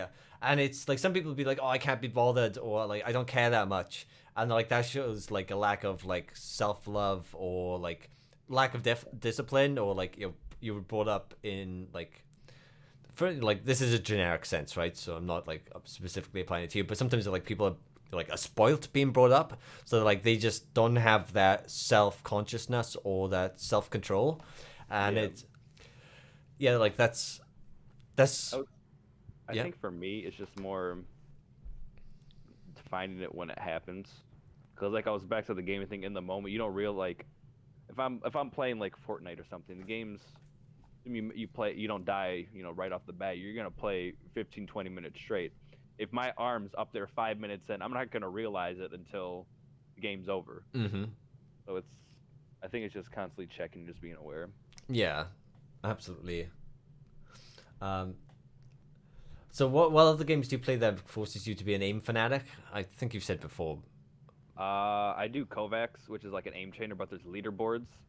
So most people just use it just to like kind of practice, and then there's like the people that play it to like just for like raw skill, and then they'll just go for leaderboards. Okay, it's kind of Kind like of what I do now. because that's kind of Like similar. time trials for shooting. Yeah, and that like relates to like to an extent. I don't know how much it correlates to like increasing your aim in different games. So it's like people do that in like Osu, don't they? Yeah, Osu's another one, but Osu is almost like super passive because you're like basically playing Guitar Hero on mouse and keyboard. Hmm, that's cool. Cause Yeah, it is cool. yeah, cause but it's one of those things where like some people will it's interesting because I can remember some of the players I used to manage would be like this, where they knew that they had bad habits, but they didn't want to change them because it would make them worse at first. Yeah, And it's like in the end, it'll be better. in the end it's better, but and they're like, You oh, don't want like to go through that change. yeah, I'm play ass for 3-4 days straight. yeah, just to build that habit and then like get used to it and then create like it like once again the human body is so amazing in my opinion, but like you have a conditioning or you're a habit, Yeah, and then you that's just how it is in Fortnite a lot. yeah, and 'Cause there's like the wall and then the floor, the stair, and like the cone, like 4 different and then your edit. So like there's like 5 keys you have to press. You don't want to change it. You want to change because there's a huge thing of like I don't want to. I need to keep my fingers on like WASD. mm-hmm. So I need to hit things. So I don't want to be hitting buttons with my index finger because then I can't hit D, like my build buttons. So there's this huge thing of like, because people did literally whatever the fuck was comfortable when the game first came out, and now it's like use your pinky and your thumb to build, so you can keep your finger on WASD and then like your mouse buttons. But like some people just don't want to change. Like they just want to use the old like, because some people use like the guy that actually won the World Cup for Fortnite. He Well, built everything with his index. That okay. was it. So like that alone is ridiculous. But he was just couple and he was so fast that it was okay. Not okay, but you knew it was good for him, but it wasn't optimal. You would never tell anyone to do that. Yeah. But even he's like starting to change now, and he's doing like one build at a time. But like that's what I say. Like he didn't want to change it for the longest time. He's like, I literally won the biggest tournament of all time with this. I'm gonna use this. Fuck you. I won. Like Yeah. You're on about Burger, yeah? Is that his name? yeah, Yeah. Boga. Burger, yeah. No one like I personally find this is you're gonna find this a bit funny. Oh hey, we got a host coming in from Reaper Steve. Yo Nick. Thank you for the host, dude. Hope you're doing well. I think you were playing Red Dead Redemption 2, so I hope you enjoyed, dude. We're just doing it like an interview. Reaper Steve is an in real life friend. It's kind of funny, right? Because I've known him like 20 years because we went to school together, and like you leave school and move on, Yeah. and then like through Facebook he realized I think like I was like into Twitch and I'm a Twitch partner, right? Because like there's not that many Twitch partners on the world compared to like people. Oh yeah. And then like you reconnected over the times. I was gonna think about reaching out to him and see if I like because there's Twitch London this month, but because I've quit drinking, going to Twitch London. Go. Yeah, there's no like we're British, like so all you do at like Twitch events is get wasted, and it's like Yeah. there's not really much fun that goes with that. But yeah, thank you for the host, my dude. How old do you have to be to drink in the UK? 18, Yeah, I think the 21 gate alone helps a lot for like American conventions. most likely. I would Yeah, guess. Yeah, and you can't smoke cigarettes now until you're 21. It used to be 18. Now you have to be 21 as well. that's good. Yeah. Yeah, in the UK, like where I'm from, like there's literally just one street and everyone just gets wasted. You get here 18 and you just go out partying and like it's Yeah. like it's a low poverty or like there's a high poverty area. It's like not like a rich city that I live in. Yeah. So that's all middle class does is party. Yeah, yeah. It's both my parents are alcoholics as well. But I've had 4 beers in 6 and a bit weeks, and I've only had like a beer when I go out for food and have like a pizza. So I'm fine with that. I also feel like I've lost. I used to drink a lot to suppress my intuition.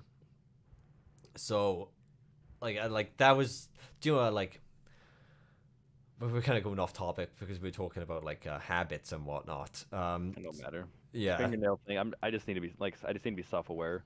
yeah, Happening. Because I quit for when I was like 13 or 14 for like a month maybe, and then I was like, oh, these nails. I mean, Oh, yeah. Do you have scissors at your desk? for opening packages, but not like Nail not like scissors. scissors. No. Yeah. Cause like that, like, cause I hate it when like a little piece of skin is like flaking off. You try to pull it just so it's gone, and it like Yeah. rips up behind. It's like, That oh doesn't my, even that doesn't even bug me anymore. Like for ah, most people, it would hurt, but like for me, just because you're so used to it. yeah, You, it you doesn't even you've killed the nerves in your fingers. pretty much 100% have. Yeah. Ah, dude, oh, I hate that. I hate that. So let's see. I disagree. People are going to drink regardless if the age is 18. People are more likely to get help if something goes wrong and not worry about being in trouble. Create period. Yeah. I agree, but I think I was more just because like you have the Twitch convention, you're not gonna be a famous streamer and give and party with someone that's underage. Like you're either not or you're gonna make sure that you're not associated with them at all. And if they do get caught drinking something, someone else's problem. It's not gonna be yours. You're not gonna let that ruin your rep. Yeah. And you can tell a lot easier when someone's underage. And I feel like in America, just look at them or just be like, give me your ID," that kind of thing. Yeah. It wasn't that like if someone wants to drink, they'll drink. But at a convention, or like Puggy was saying, like you know who to keep out, like you know who to let in, who to let out of your hotel room, stuff like that. Because it's like if you give alcohol to a minor, it's like a big deal, right? Yeah. Oh yeah, you're screwed. Is it And if you're a really? Twitch streamer, well, you're not screwed, but like you can definitely get in trouble for it. And if you're like a Twitch streamer too, that's just gonna trash your rep, 100%. Yeah. That's understandable. Because I know like I've been to America once when I was like 17. Dog shit. Yeah. Well, I didn't drink. I had like my sister who's like I think she was like I was no, I think I was how old was I? I went 2000 yeah, I was like 17. Yeah, I was 17 nearly 18 and my sister would have been like 20 and my parents like let her have a drink or two now and then. But I didn't have anything. Where in the UK like like they don't give a fuck.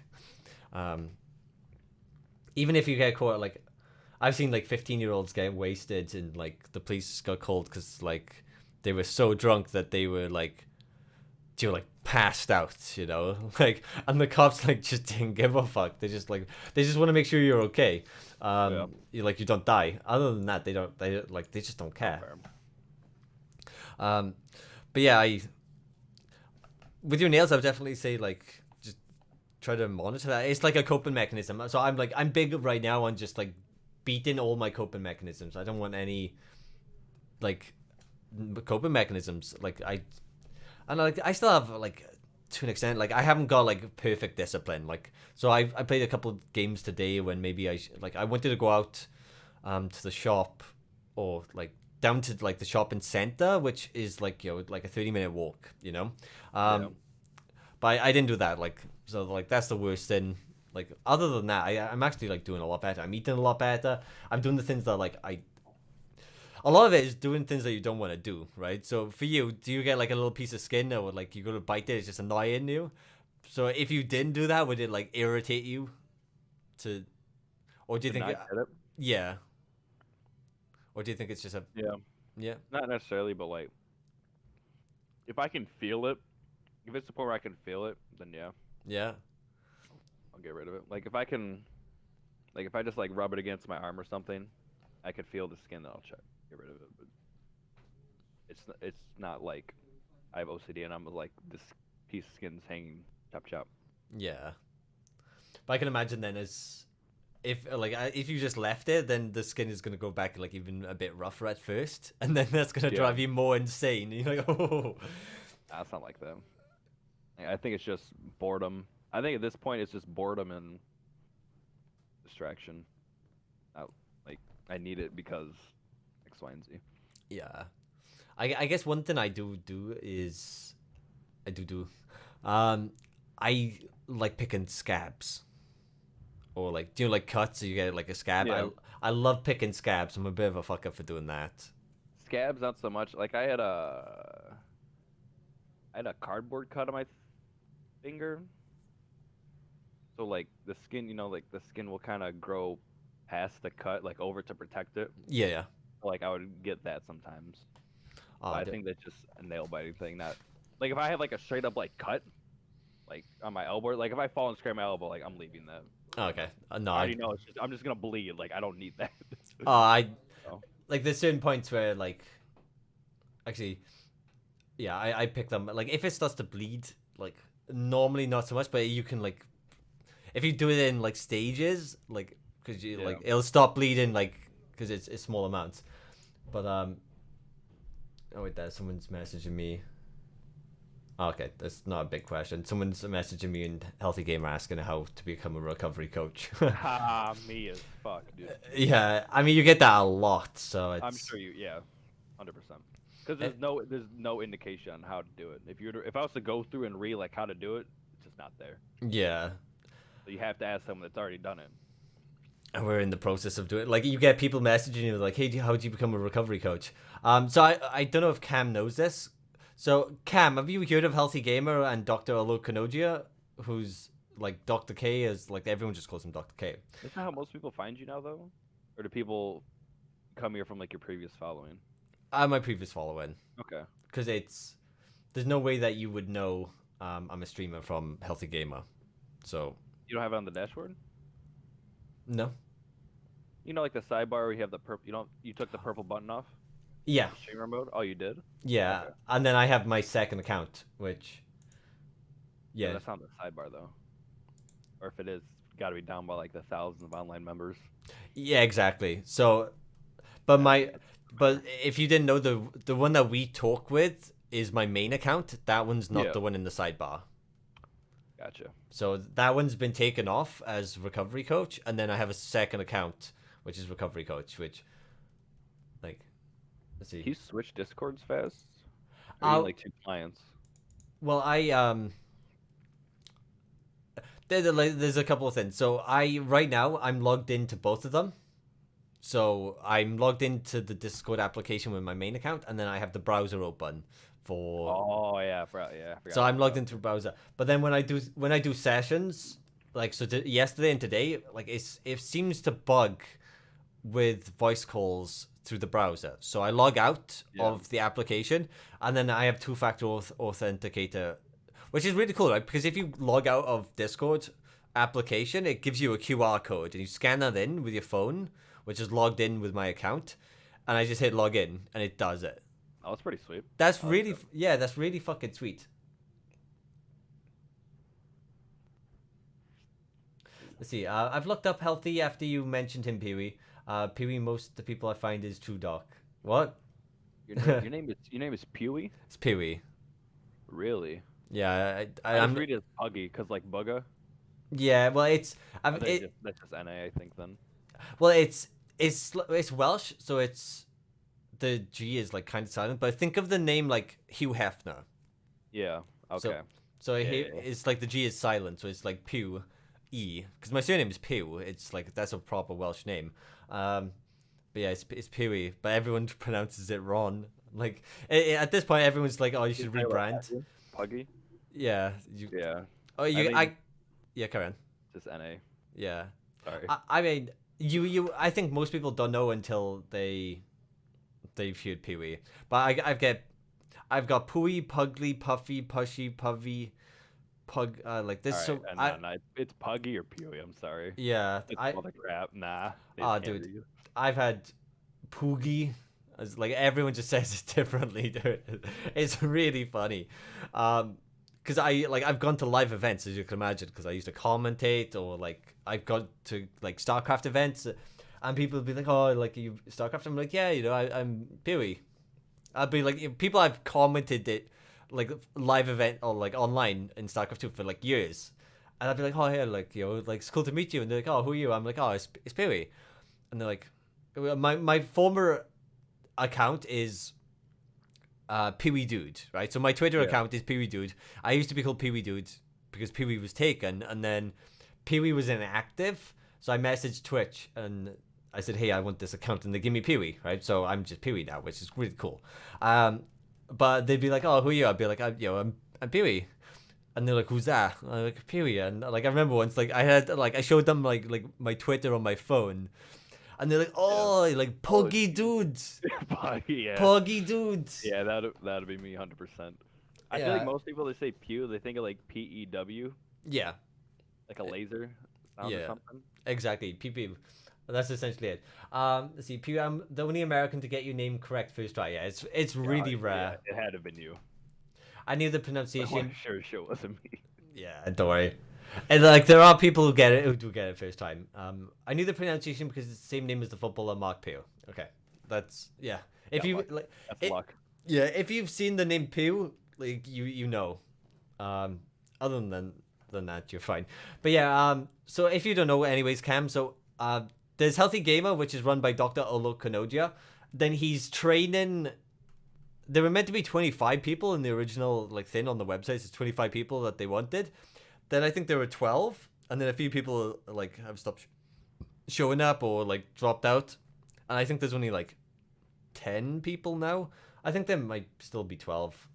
Um, there is a form. Let me actually. Yeah, but Yeah, okay, Karen. so who's doing the next session? Him, or can you guys train people now when you're finished? I might be. Well, I've said to them that I would train people, Okay.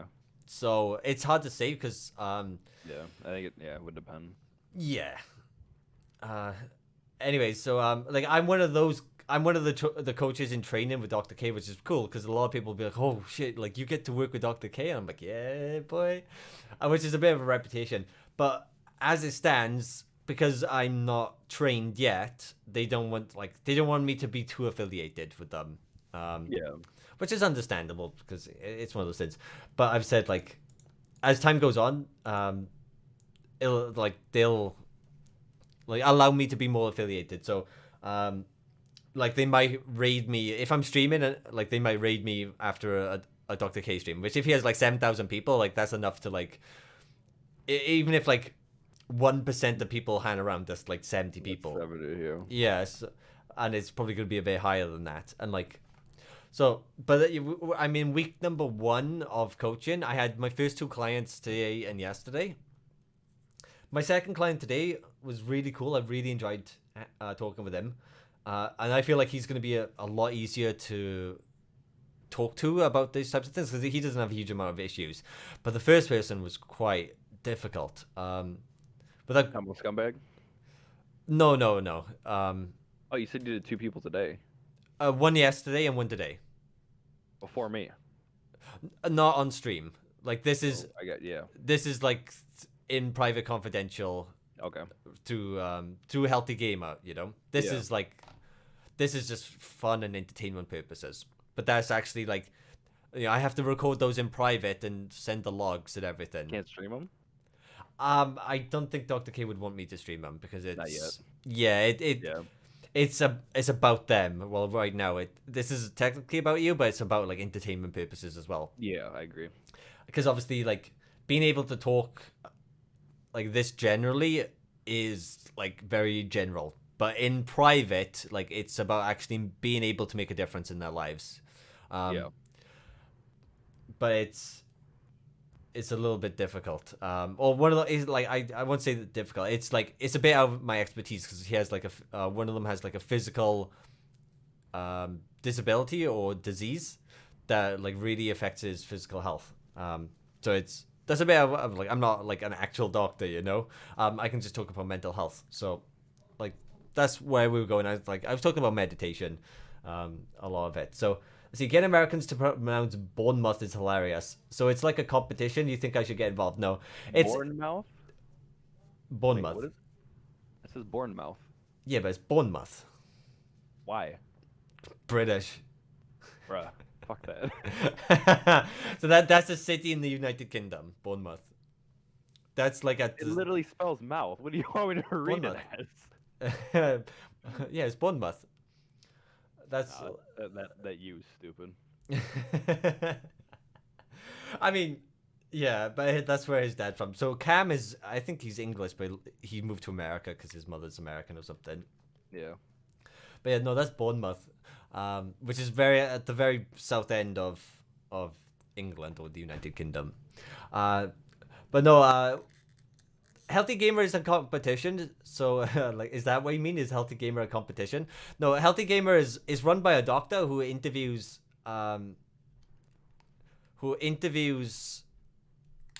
at the moment he interviews more like popular people, right? But he had like a group session for porn addiction last week. He did, on stream, he did a group session. Yeah, he had two of them. He had one on Valentine's Day, and then he had one last week where he was like talking to people about porn How many people addiction. do you have though? I think six. No, I think five people in the second session, and maybe six in the second section. That's not So too crazy. yeah, nothing crazy, but like it's a bit of a wild subject, like porn Yeah. addiction. It's Uh, real though, I think. yeah.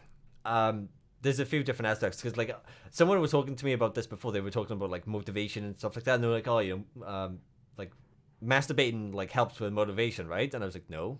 Like, he thought that like that helped them. I'm like, no. I'm like, you get like an easy like dopamine rush from that, Yeah.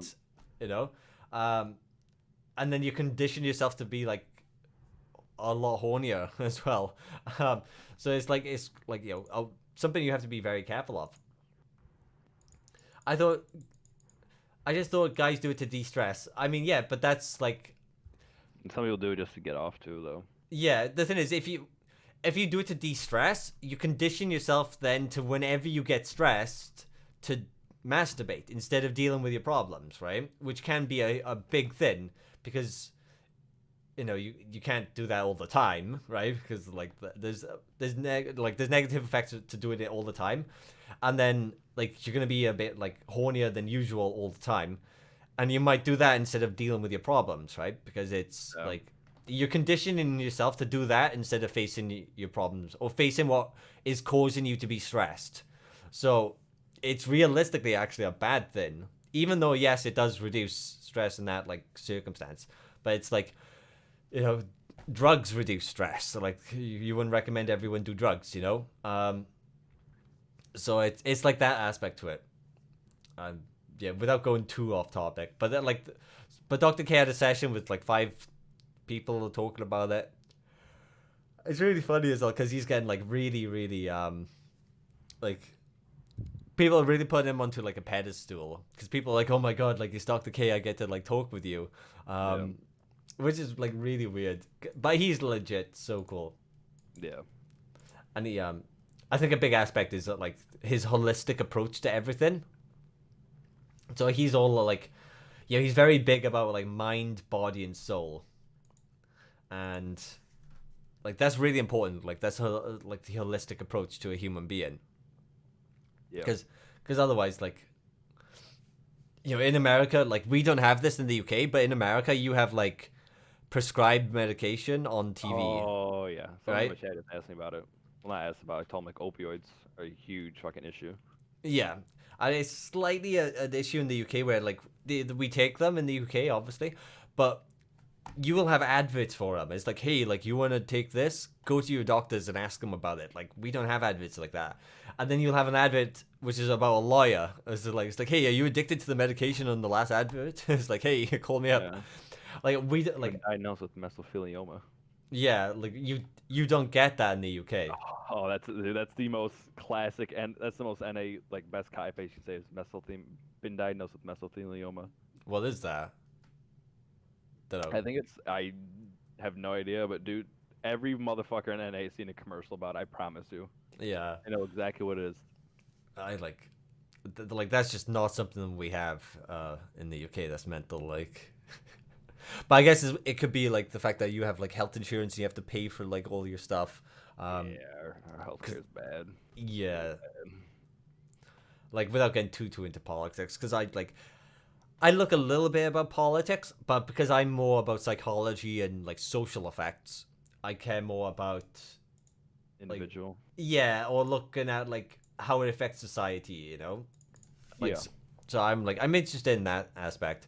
I also I think like there's an idea that the people who get into politics are like insecure or kind of douchebags because if you get like deep into politics, you're trying to enforce your will onto the world. It's like people like you want to control other people because you try to control what's legal or what's illegal and so on. So politics is a bit fucked up as well because it's like the bad guys always fight dirty, and that's why they always win, right? So that's why like Yeah. the world feels like it's getting fucked up. Because I'm not a huge. I don't really like Donald Trump that much. I like that he's like Dude, no one does now. no, So I, don't worry. I like that he's causing like society, everyone to be aware of like how fucked up Oh, everything yeah. is. But obviously, him himself, I can't stand him, and it's really annoying because like one of my friends has been essentially like red pilled by Donald Trump. Do you know what the term red pilled is? You went with the Matrix? Well, it comes from the Matrix, but there's a couple of instances where it's like obviously it's like getting red pilled is like waking up and seeing reality for what it is, but it's normally like it's normally like a toxic masculinity type of thing. So like Jesse Lee Peterson is like a red pill type of person. I might need some lab or just look it up. Yeah, but it does come from the Matrix. So like, it's like being a woke, is being red pilled. Like if you get deep into like Donald Trump is like, if you're a fan of Donald Trump, like that's like, and because Donald Trump, people like, I don't know how sexist I would call him, but he's like a bit I always forget the word misogynistic, whatever. I have a hard time pronouncing that word. But he's he doesn't promote like treating women that well, in my opinion. Yeah. Right. And that can be like being an alpha is like getting red pilled. If you're like, I'm an alpha, blah blah blah, like that's being like getting red pilled.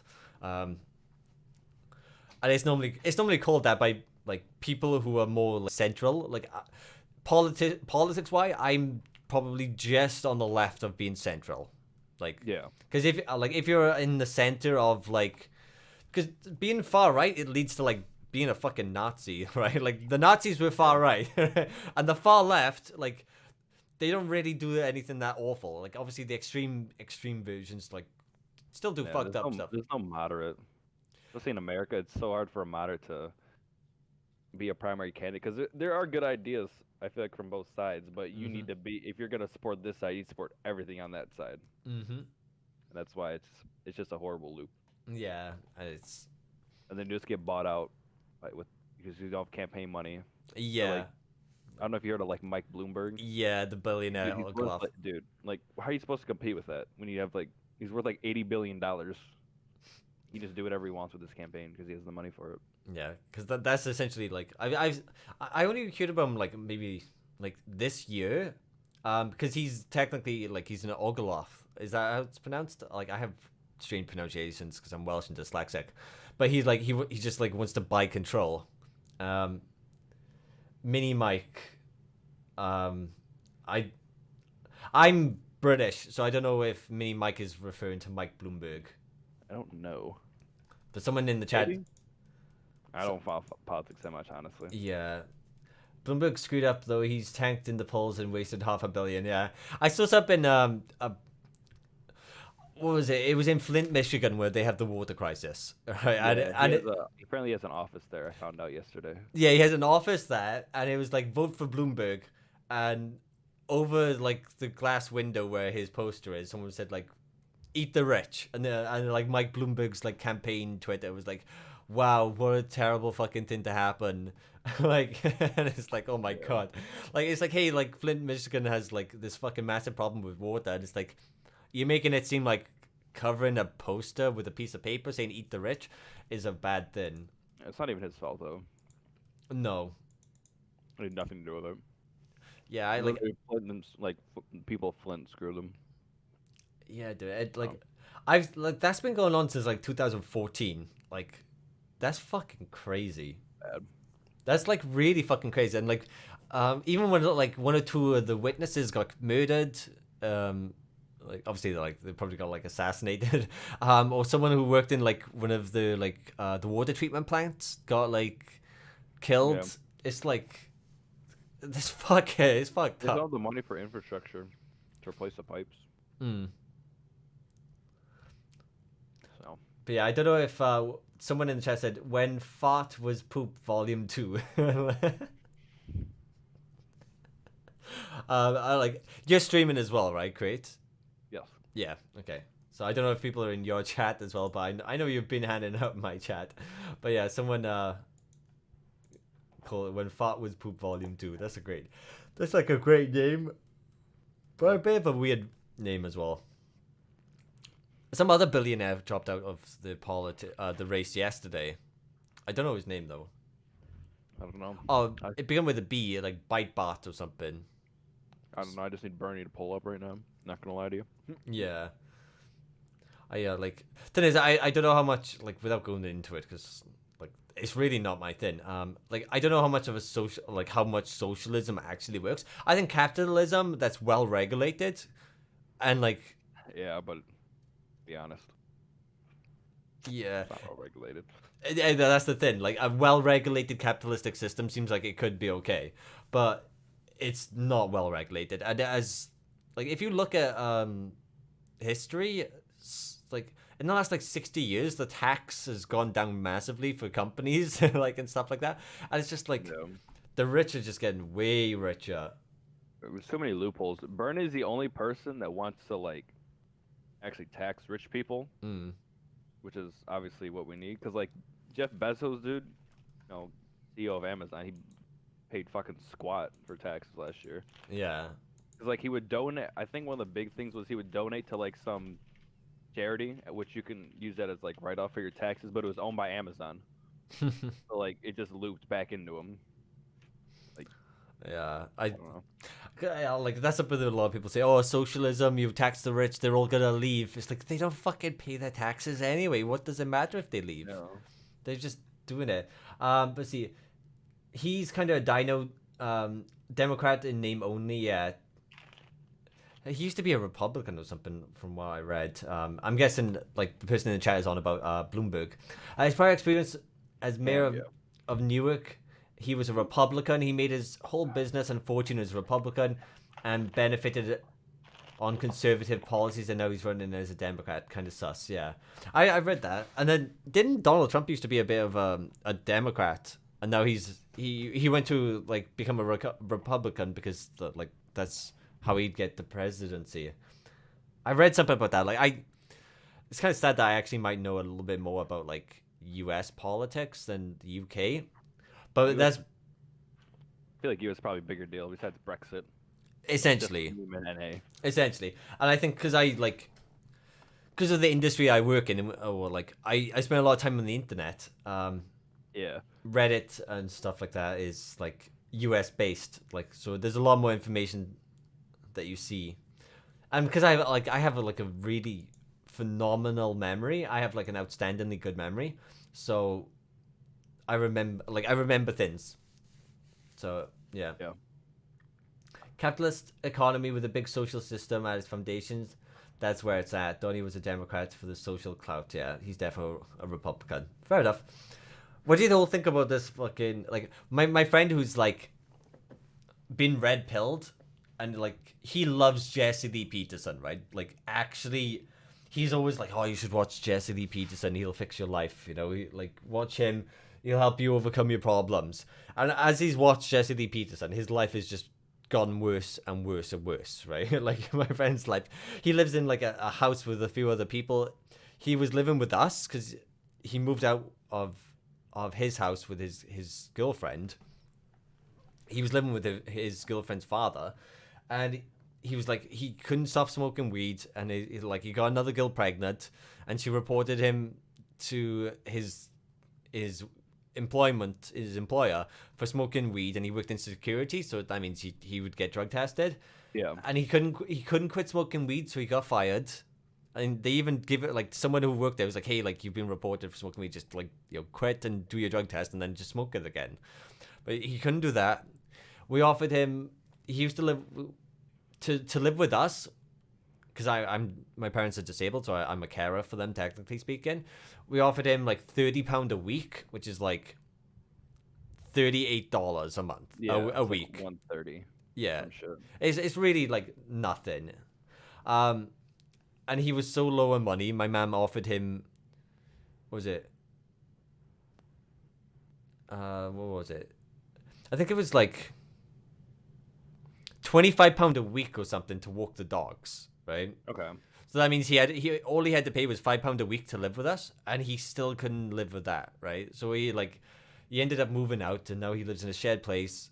He doesn't really, like, I don't even think his own family likes him that much. He's really big into Jesse Lee Peterson and like Christianity, and he's like, oh, you should get into Christianity. God is really great. I'm like, dude, I went to a fucking Catholic school until I was 16. like, Yeah, fucking praise him every day, dude. yeah, like I had and he's never gone to church in his life, and he's like telling me like, oh, like God is, yeah, like I had to go to fucking mass all the time. I had to go to Sunday school and church Yeah. and all of I that would stuff. never take my kid to Sunday school, dude. You joking me?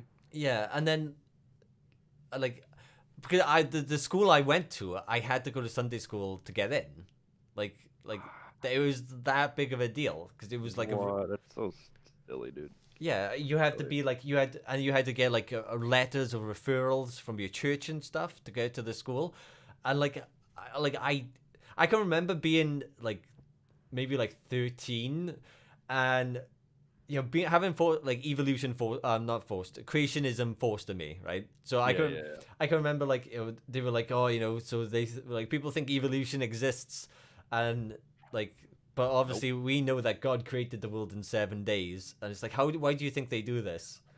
And I can remember one guy in the class was thinking, oh, maybe like a day to God back then was like thousands of years. like do you One day is a billion years.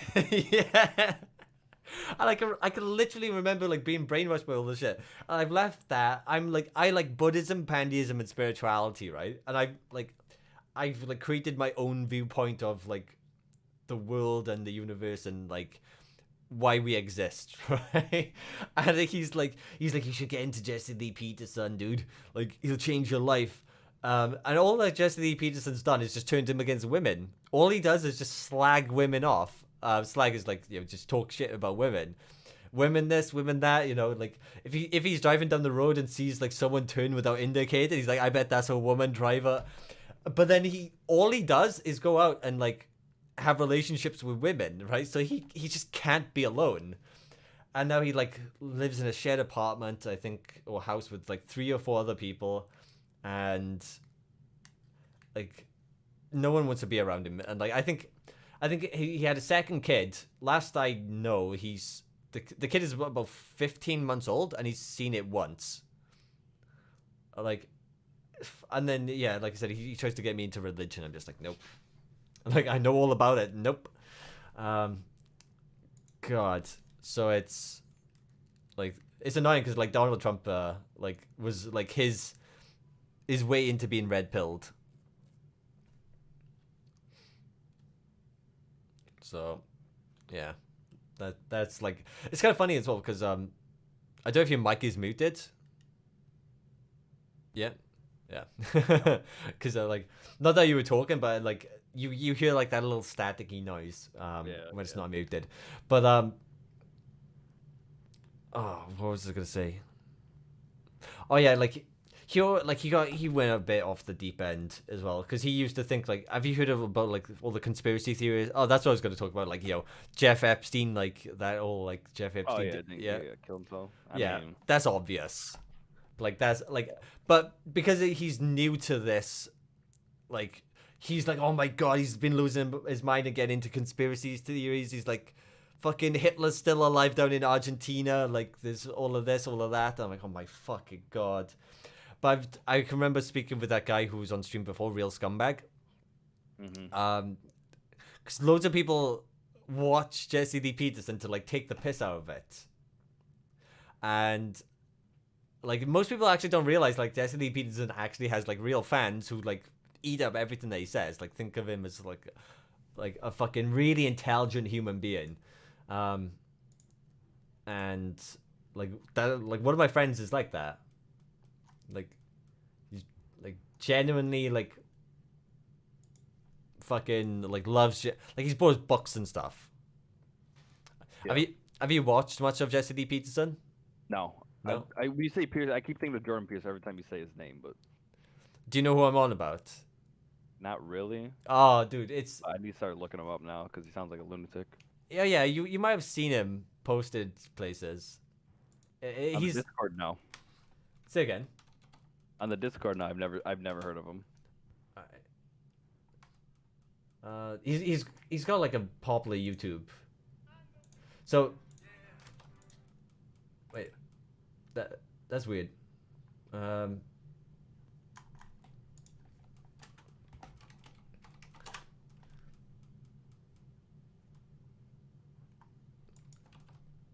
Let's see if I can get it.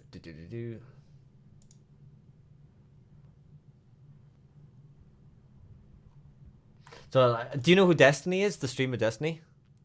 Yeah, I think I follow him. Yeah. Yeah. Well, Destiny's been on his show and debated him and stuff like that. That's crazy. Yeah. If you just type in like Jesse Lee Peterson into YouTube, like, or D. Say again. Jesse D. Peterson. No, Lee. Ooh. He's the black dude who always goes like amazing, and he's like lesbian, and he calls everyone like, he invites them on the show. He's like, what is a man? What is a man to you? I'll have to check this guy out. Oh, dude. Is it gold? Uh No, well, maybe not gold in the like it's actual gold, but like it's gold. Yeah, but it's like he's really hyper religious, and he just blames, like, he doesn't think like racism is real. Like, he doesn't think racism is possible, you know? Oh, it's possible. Oh yeah, but You don't have to be but black he's to be racist. You can be black and still be racist. yeah, but he's black, and he doesn't think racism exists as well. Ooh. And he gets like black people on his shows, and he's like, racism isn't real. Like, I mean, no one's ever dropped a hard R on him or nothing. Like, I don't know, there's but no way. and he thinks like he's proper Christian, so he thinks like sex before marriage is like a big no, and like sex before marriage is shown like it doesn't do anything, you know? That's fine, but that's different than I feel like just saying yeah. Oh, that's yeah. racism. Oh yeah, but he like, and he thinks like, yeah, he's like, if you watch it, like, don't watch him too much because it literally kills your brain cells. Yeah. What's Zeitgeist? Zeitgeist. Zeitgeist. It's a Netflix documentary that talks about the money system that the U.S. has and how bad it is. It's really bad. Okay. And because you can pretty much make money out of thin air because of the way loans work. So if I give you a loan of $1 billion, Yeah. if I reserve 10% of that, I'm allowed to loan out the other 900 million. Mm-hmm. And if I reserve 10% of that, I'm allowed to loan out the rest of it. So I can make like a $1 billion loan plus a 900 million plus 800 million, like 10% increment down each time out of $1 billion, basically. Okay. And what? So I made like $10 billion out of fucking $1 billion. There's a bunch of other stuff, but that's like the biggest point on it. Okay. It's really weird. Well, is it that actually something that happens, or something that Yes, people? It's something you can do. Okay. So if you want to make money, make it out of thin air. Yeah. Okay. Because I've heard that It's on before. Netflix. Okay, I might briefly check it out. I don't have actually Netflix at the moment, but Netflix is one of those things, you have it and then you kind of watch what you want to watch, and then you cancel Yeah. it. Plus, account sharing's so big now. Yeah, definitely. Like, sometimes I just like I'll just stick the sitcoms on or something like that. But right now I'm watching Mr. Robot, so I wanna finish watching that. Is that the one with the hacker on Amazon Prime? Yeah. I saw a few episodes that I like. I forgot why I stopped watching it. It's been out it came out in 2015. I know it's old now. Yeah. Yeah. The second and third season aren't that good, but the fourth season is meant to be outstanding. And I don't know, I'd like there's like a nice, I like the way it's filmed, or the element to it. It's a three-part documentary as well. One part is about 9/11 and World War II. Okay. The 9/11 one is really good. Okay. Yeah, I like some parts of like, obviously I'm not American, but it seems like there's a lot of weird things with like 9/11. World War II, like my friend was big into it, like he was like, oh, conspiracies, like the globalists are they're Nazis in like, 2020 or something like that. I'm like, Nazis are more right side of like the right. And like at the same parts, he's like, oh, you should watch these films or these documentaries. I'm like, I'm okay. Like, I don't need to watch it. And he's like, fine, don't learn about history. I'm like, dude, I know loads of this anyways. Dude, like, I said for years that he should watch, like, Schindler's List, because it's, like, a really good film. And it, like, it's worth watching, right? It's Schindler's List, right? And he was like, no. But then he watched it once he got into Donald Trump. He's like, oh, I gotta watch this. And then there's that show on the History Channel, which is like Hunting Hitler. Have you seen that? Oh yeah. Yeah. Dude, I heard this conspiracy like he made it to Brazil or some bullshit Argentina. like that. Yeah, dude. I mean, there's like a couple of weird things there, but they're like in the middle of the woods, and there's like like a little bit of like China plates, so like plates with like the Nazi logo on it, and obviously like they did get some of the like scientists because like they all fled fucking Nazi Germany, and some of them like they just spread out everywhere. But he was obsessed. He was like, Hitler was definitely there. And like, there's people on the show, they're like, oh, they've got this photo of Hitler there in Argentina. Yeah. It's like, it's just not him. What's weird is like the German descendants, I think is what's crazy about it. Yeah. It's like all just pure Germans there and who speak German. Yeah, there's like little camps. Just like ripped them right out of Germany, just planted them in South America. Yeah, and he's like, I mean, I'm not surprised, like, because Argentina was like quite they agreed with like Nazis or something like that. But it was a Tim Kennedy who used to be like special forces, and then he used to commentate UFC. And I do like it's so so much drama or dramatized on the show, because there's one bit I just remember showing my mom, right, because my friend proper like went deep into this, and he's been into it now for a couple of years. So at what point he realizes he's fucked up, I don't know. But there's one bit he's like, ooh, like we don't know, like he's like going down the river, and he's like, oh, let's try to jump up onto this bank, and it's like we don't know if like we'll jump into this and we'll sink down. But then there's like a camera in the woods. I'm like, oh yeah, but there's a camera there, and I can remember me and my mother were just laughing at it, because it's like they try so hard to make it like I can't think of the word, like thrilling, but you're like, obviously it's like it's recorded to like add the emphasis of drama and like the thrill. And it's like, like he gets really sucked into it, like believing like everything is real. There's some parts though that are obviously like a little bit strange, but I mean, like there were fucking ridiculous amount of Nazis and Nazi scientists, and like I definitely believe like like they didn't punish some Nazis in America because they wanted them to work on this science. Yeah, they just took them. They're like, hey, just like, all right, work with us now, and you're fine. Yeah. So like those things that did happen, but oh my god, some shit is just so over the top. And yeah, like I don't know at what point my friend is gonna like break free from that type of thing, and it's a little bit disappointing because he's been my best friend for a while, but realistically speaking, I've started to realize like he was really fucking up his own ass most of his life.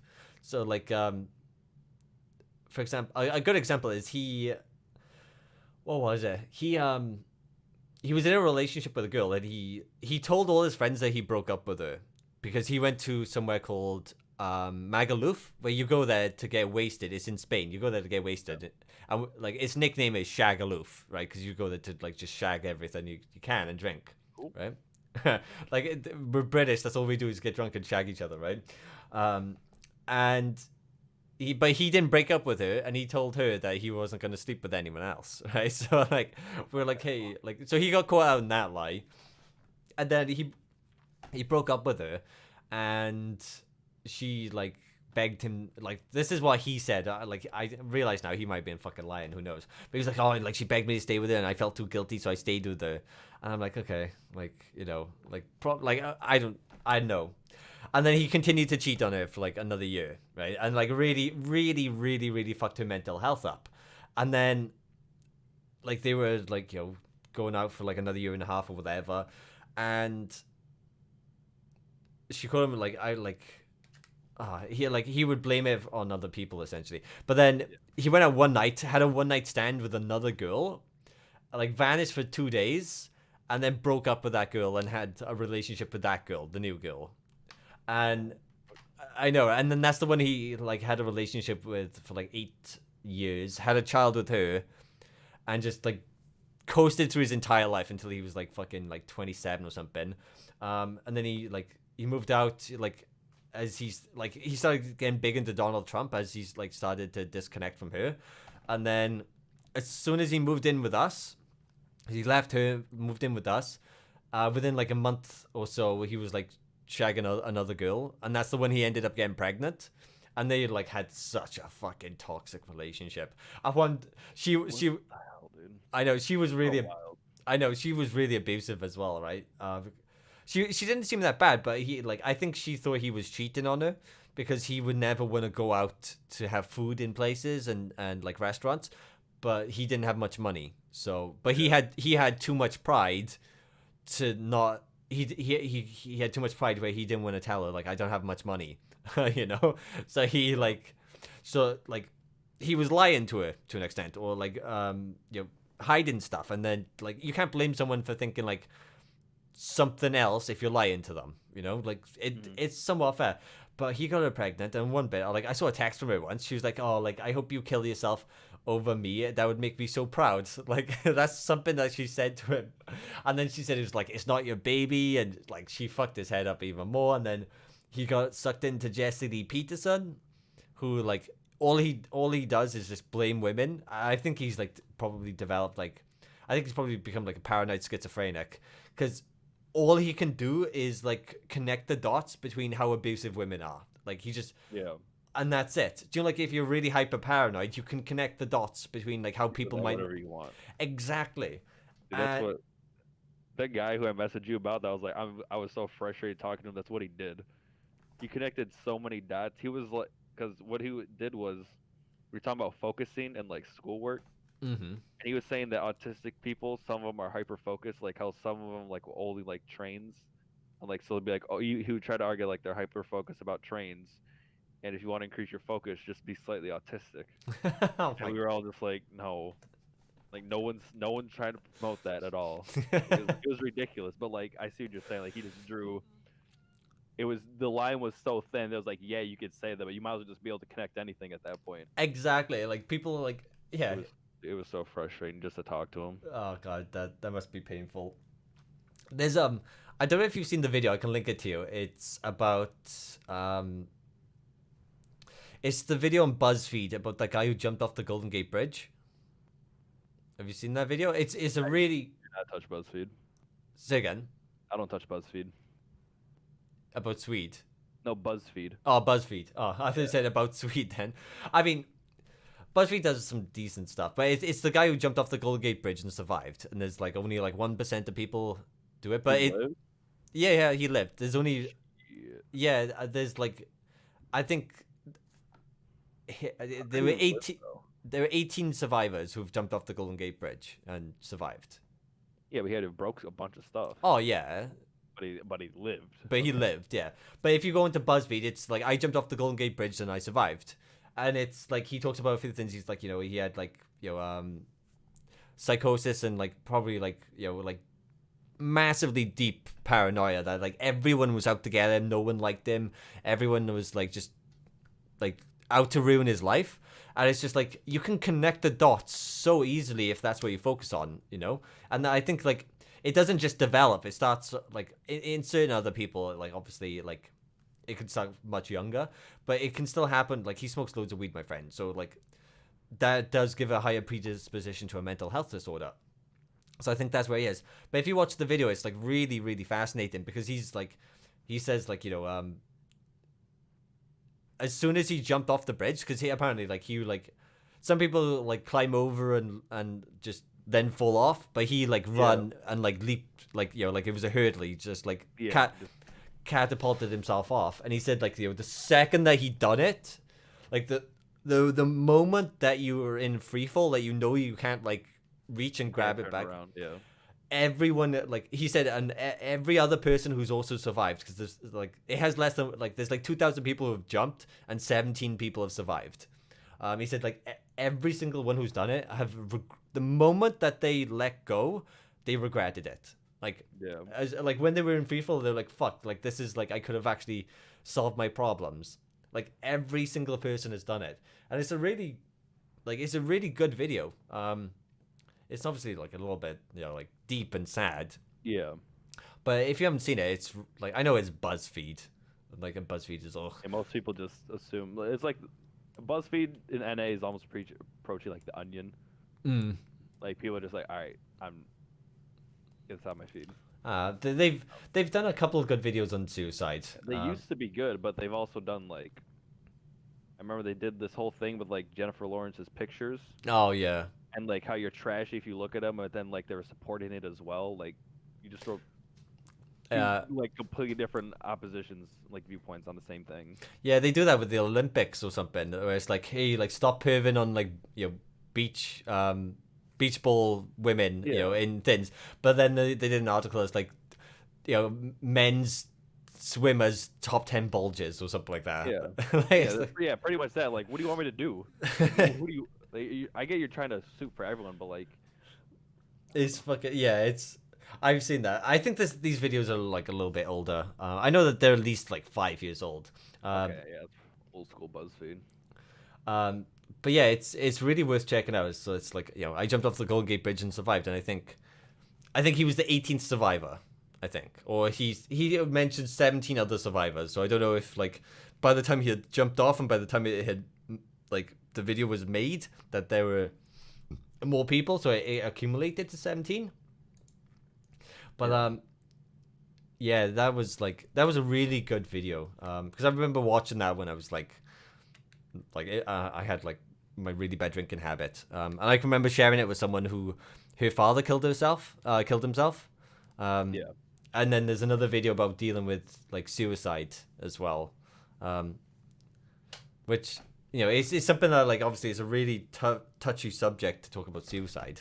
But suicide rates of, I don't know if you've noticed, like, or well they're increasing. So between 2007 and 2017, which is 10 years, suicide rates have gone up by 56%.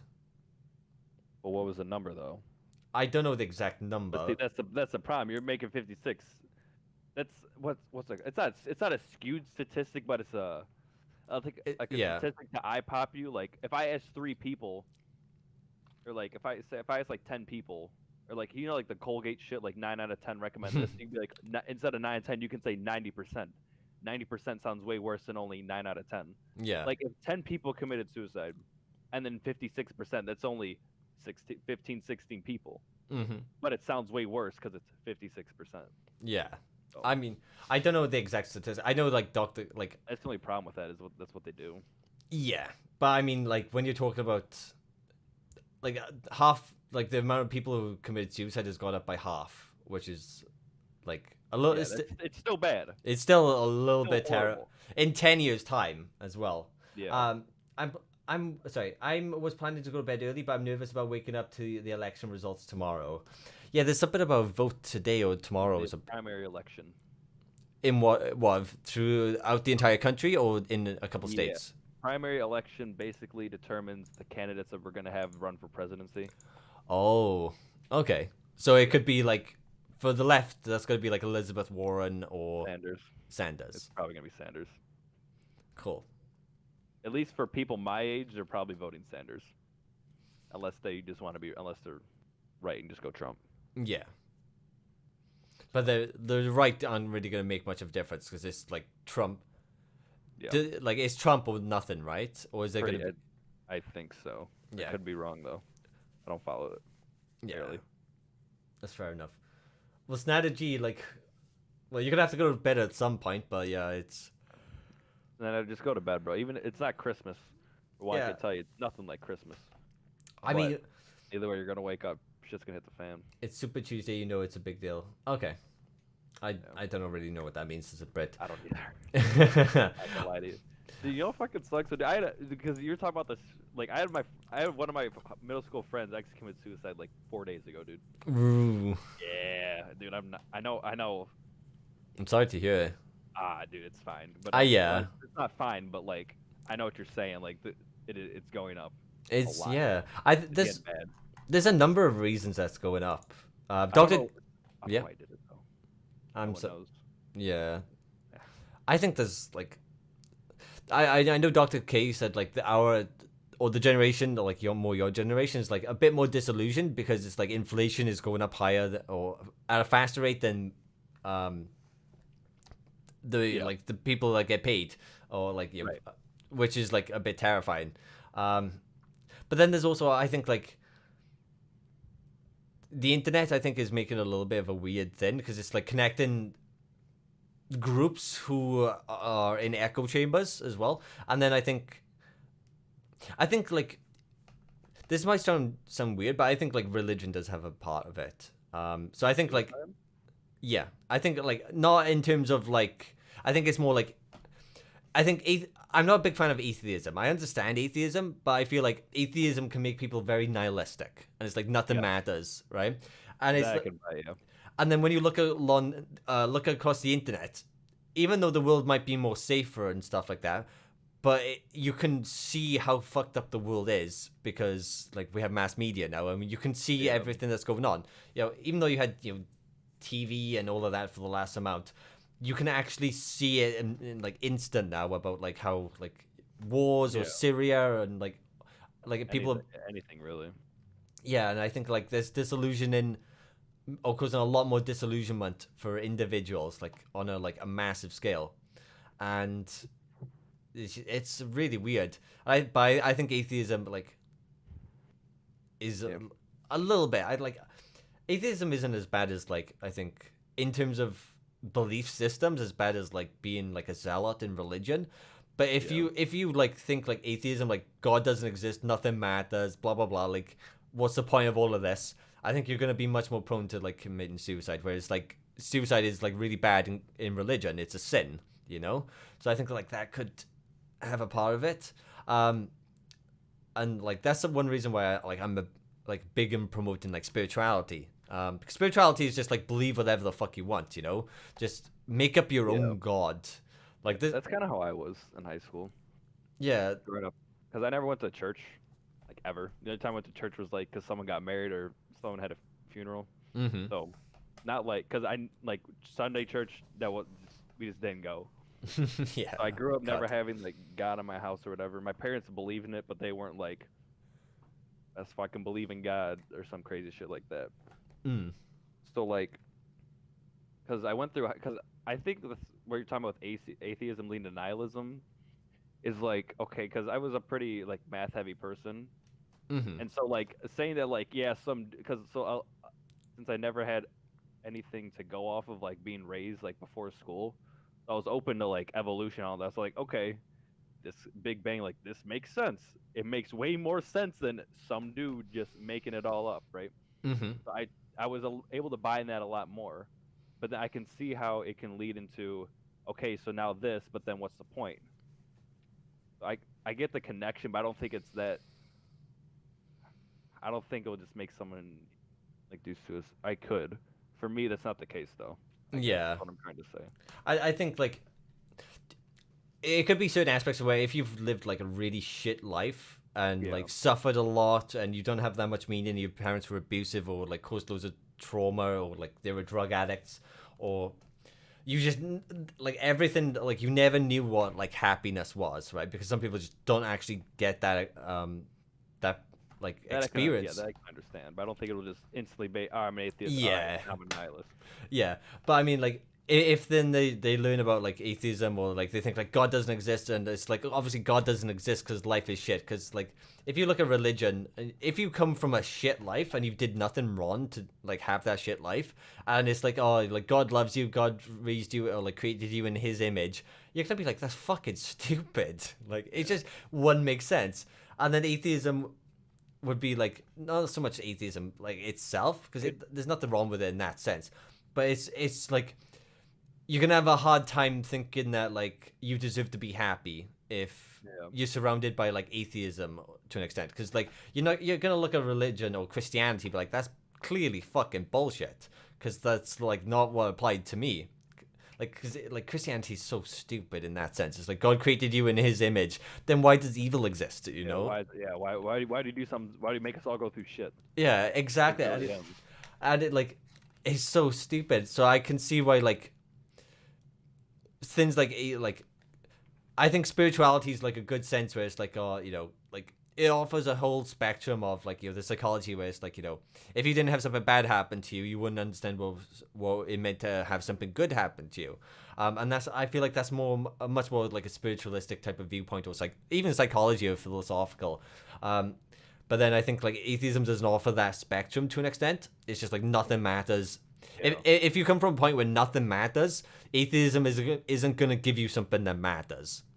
Yeah. And I think I think for me, it was just finding out that because if you compare like I think for me it was just comparing what's most likely, Mm-hmm. and obviously that would be the case. Evolution, Big Bang makes way more sense on paper than that. I don't think it's actually just saying yeah, God didn't do it. Because like Mm-hmm. if I feel like if I truly saw God and was like able to witness it, then I'd be like, okay, fine, you're here, I believe it. But that's not the case. There's Mm-hmm. nothing to show it. So I just need to go off basically science. So it's more like not science. You could say it's a scientific approach. Yeah, it gets really difficult, right? Because like there's certain aspects where it's like we're here, right? It's like I don't like you always like you understand like for something to be created there needs to be a creator, and we exist. So something like the unit like something just doesn't come out of nothing, which is like the way I see it is like you have to have that paradox somewhere. So I have it at like the start of like the universe, which is like like some people say like like God doesn't exist because like if God created us, who created God? And it's like who created Yeah. that, and so on. So I always go like I go with the idea it's called pantheism, which is like essentially I believe like God created himself and then destroyed himself to create the Big Bang, and it became like the universe became its own conscious entity, right? It's not like anything is in control. It's just like everything is like conscious, or the universe is conscious, and I think you have to have that paradox that like something wasn't created at the start, and you have to have it at the start of the universe, right? Because if you let it build up into your being, it's like it like you end up with like this existential crisis, which like causes people to like lose their minds because Yeah. you like it's so weird to think of nothing, or to think that like we exist and we were like the universe exists, and it's like where does the universe come from, and it's like okay, well, where did that come from, and it's like well, where did that come from, like it has to come from somewhere, right? And it's like a really fucking weird concept. So I just to ease my mind about that, I just say like God created himself, if or like a being or a consciousness and a divine intervention entity created itself and then destroyed itself to create the universe, and it's just put free will out there, like. But if you have you heard of pantheism? Like I didn't word it that well there, I fucked it up. Well, I do think because the thing you said about spirituality I like is like believe whatever you want. That I totally agree with. Yeah. You want to believe in that, you do you. I don't want to infringe on that at all. Yeah. But to me, like that, it just doesn't work. I Yeah, guess. that's essentially like what pantheism is. So it says like because pan means everything in Latin, and then deism is one with the universe, right? Okay. So it's like everything is at one with the universe. So it's like if you type it in, like so, is pantheism is a theological doctrine which combines aspects of pantheism and deism. It holds that the creator of the universe actually became the universe and so ceased to exist as a separate and conscious entity. That's it. Okay. Which is like really like that's like a white canvas in my opinion. That's like that's like apply whatever the fuck you want. But that to me makes the most amount of sense, because otherwise, like I said, you can get stuck in a paradox of like who created us, who created that, and like that's something that blows my mind, right? If you actually sit there and think about it, and and yeah, you'll never know that. So to sit there and try to think about it, just like I think I can understand why loads of people will have like existential crises over that idea. Yeah. And then And even like the ways we're trying to answer it are weird. Like quantum physics or fucking like even string theory is it's not ridiculous. Like if there's an answer, that's fine, but like it's something that we can only express on paper. We can't feel fucking string theory at all. Even like they said almost time was on like certain strings as well. yeah, Like Since when? You know what I'm Yeah, saying?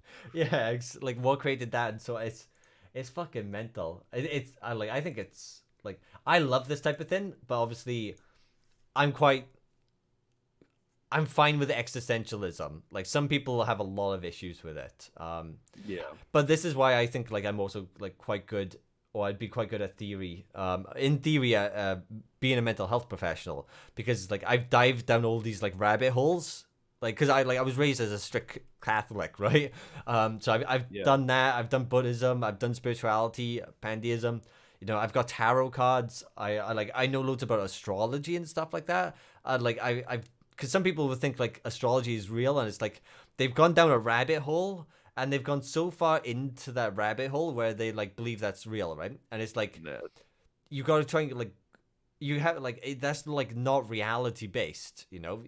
And Astrology's weird. Like zodiac signs, like people just base, especially like a lot of chicks here for some reason, they'll just base everything off a fucking zodiac sign, and I'm like, why? yeah, I didn't even have control like over the fucking month I was born.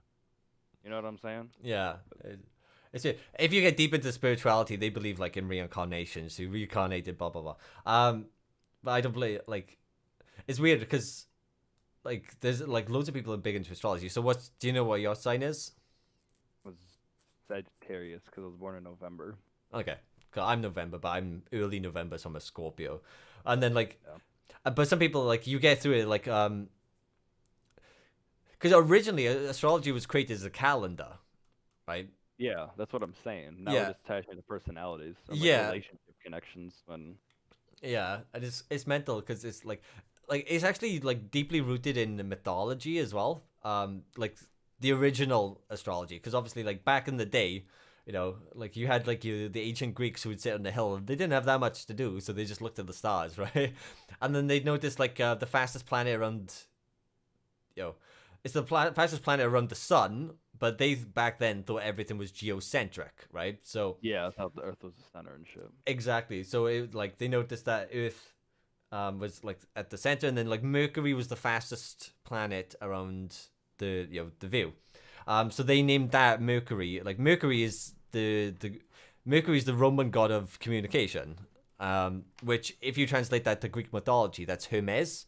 So if you ever seen have you seen the cartoon Hercules by Disney? No, no, okay. That's a bit I before watch you. like Nickelodeon. Okay. You know Uh, what that is? oh yeah, yeah. But there's a Disney film called Hercules. And Hermes is like the messenger of the gods who like he goes up to Zeus and gives him the lightning rods.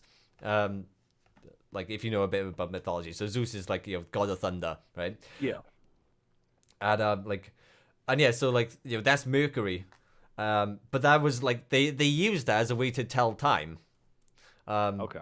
like and then they realized obviously like Galileo realized that like we revolve around the sun, but that's where it Yeah. comes from, and like it's intertwined into that. But then people obviously like intertwine it like they have all the personalities. Sorry, all the traits go through it. So like in proper astrology, like you have the star sign, which is the zodiac sign, and then you have the moon, which is like your emotions, and then Mercury is your communication. It goes through this whole thing. And it's really fascinating. But like people will be like, hey, like Mercury is transiting like a certain point of like my zodiac. Yeah. And then like like right now there's like Mercury retrograde, right? So people will be like, oh, Mercury retrograde, everything's falling apart, technology. Um and the thing is like that's not grounded in reality because obviously it's Yeah. it's astrology. So but because I look at all of these things, I like to be able to offer people a way back, like up the rabbit hole type of way. So it's same with religions as well, because some people are so like like some people would literally like fight you over like if you said like God doesn't exist, Yeah. and like that's fucked up. But then if people like doubt it, then I'm good at helping people back up the rabbit hole so that they can ground themselves in reality and not have existential crises about those types of things. Yeah. I don't know. I feel like with zodiac signs, like the weird part, like some of them aren't true about it, but then some of them are, which is I think what's weird about it almost is There, like there's some, not that there's some truth to it, but like they're not wrong.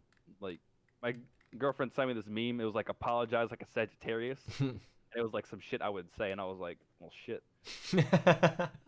uh, I, That's what's so weird about it to me. Is like I think I, that's also why people because they can find one thing that's like they find one thing, it's enough to convince them like okay, yeah, if they're right about this, they gotta be right about everything else. yeah. There is an episode on. It's called Explained on Netflix that goes into it because it is a bit weird because you have it's called the Barnum effect where sometimes if one thing applies to you, especially if it's a nicer thing, then you tend to believe it more so. Yeah. Okay. But I can imagine like from what I would know of Sagittarius, like Sagittarius is really hate fucking apologizing. So I can imagine it'd They're be like conflict. Yeah. yeah, they probably like I'm sorry To for be fair, I don't at all. I hate conflict.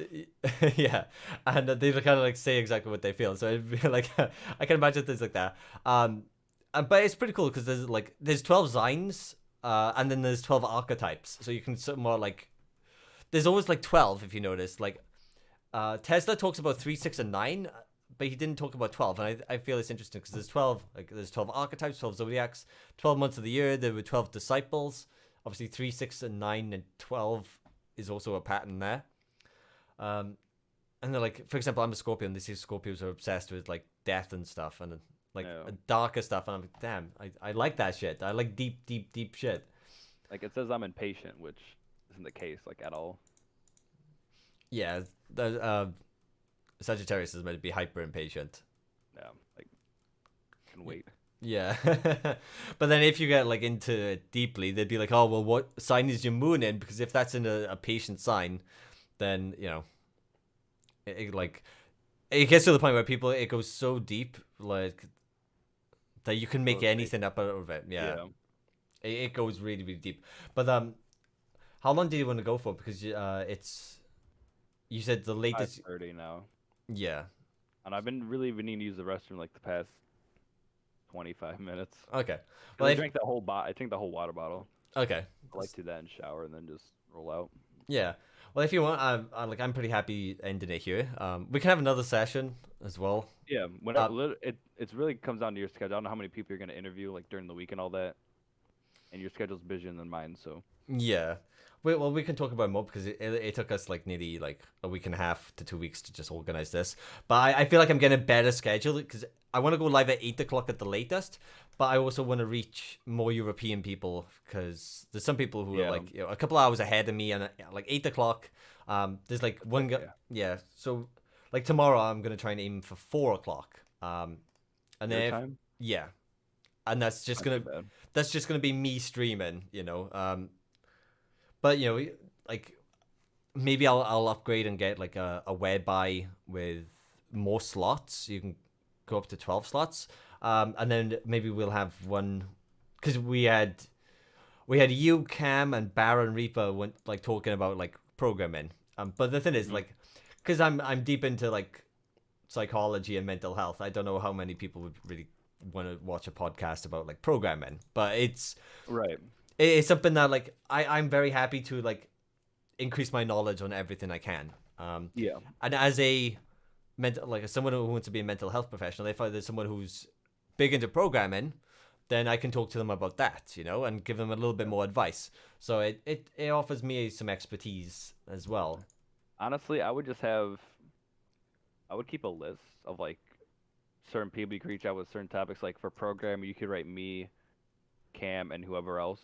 So if it Mhm. ever does come up, and you can say, if you want to know more about programming, talk to these people, and that way you can just you can just basically have an entire network. Even if it's not something you know, you can find someone that will know exactly what they're talking about. Yeah. That's I would yeah. just I would just write like us three down or whoever else, and then whatever. Like you can't talk to me about sports, right? Esports, sure. Like regular, like American sports, no way, not even close. I'm Yeah, that saying, makes like, sense. I'm sure there's people that I don't know what like scumbags into, but whatever he's into, I'm sure there's something that would be way more of an expert, and you can have that if he wants to do that. Like for Absolutely. me, I'd be totally down just to help whoever, because I want to do what you're doing Yeah. as well on the side. Not on the well, I mean technically on the side because I wouldn't be making money on it, so the side, but I get enjoyment out of helping people. So Yeah. to have me do that, that'd be great. Well, what I should do as well is when you're a Twitch partner, you can make your own stream teams, and I might like start to do that, but I don't know what I would call it yet. You can find something. Yeah, Does Dr. K could Dr. K make one like Healthy Gamer? yeah. I've suggested one? that. Not yet. I've suggested it, but I don't know if they would. So, I'll see why not. Maybe when they get bigger. yeah, If there's or more. once we finish the training. Yeah, the first wave. Yeah, 100%. because like realistically speaking, I mentioned it, but I would be the only person who benefits because I'm the only streamer. So Yeah. like I'm like, hey, like this is a cool idea, but I It am only helps me, so this is why I'm talking about it. yeah, I've actually like said that I'm like, hey, like it only benefits me, so take it with a pinch of salt. But it's in I future, think it's a good idea. yeah, yeah, especially like if like because there's like more AOE healing that can be done in that sense if Yes. like there's more promotion of it, but that's something like that they'll do once the trading is finished, so that's understandable. Now, are they doing training right after this training? I don't know. Oof. Most likely, but I like everything's blowing up in terms of like how Yeah. much work they have. Member count. What's the member count up to now? Did it break 20 yet? Not 20,000, no. It's at least 16.5, right? I can. 'Cause I remember it was like sub 10, and that was I'm Oh, yeah. 99% sure after the turn of the year. Yeah, it's hard to say because I don't know if online is it says online and offline. I don't know, or online and total or something like that. I think might have online and then members. And I don't know if online isn't part of that, but last time I checked, which was like a week and a half ago, 2 weeks ago, it was like 13.5. But I'm pretty sure it was 13.5 like last month. It's a lot of people either way. Yeah. Yeah, definitely. I want to find that form and try to sign up for it. See what I can do. Yeah. Yeah. So, but yeah, these are all ideas. I like I said, I also joined that educational thing yesterday, so I want to focus on that. I got Healthy Gamer. I'm gonna stream. I'm going to the gym. I'm working out, eating more, like fixing my life because 4 years of alcoholism like kind of fucks you up. But yeah, dude, we'll leave it there because it's you've got to do some things, and I'm gonna go eat because I'm a bit hungry. So thank you for joining me. Thank you for having me, dude. Hopefully it's not the last. I know it won't be the last, but hopefully the next one is soon. Yeah, probably like within 2 weeks or something like that. We can have. 100%. Cool. There we are. I'll leave you to it. All right. Have a good night. You too, Or man. You take care. enjoy your bowling. I think you're going. So Yes, sir. Gotta win the jackpots and need money somehow. yeah. All right. Take care, dude. You too, Pug. All right.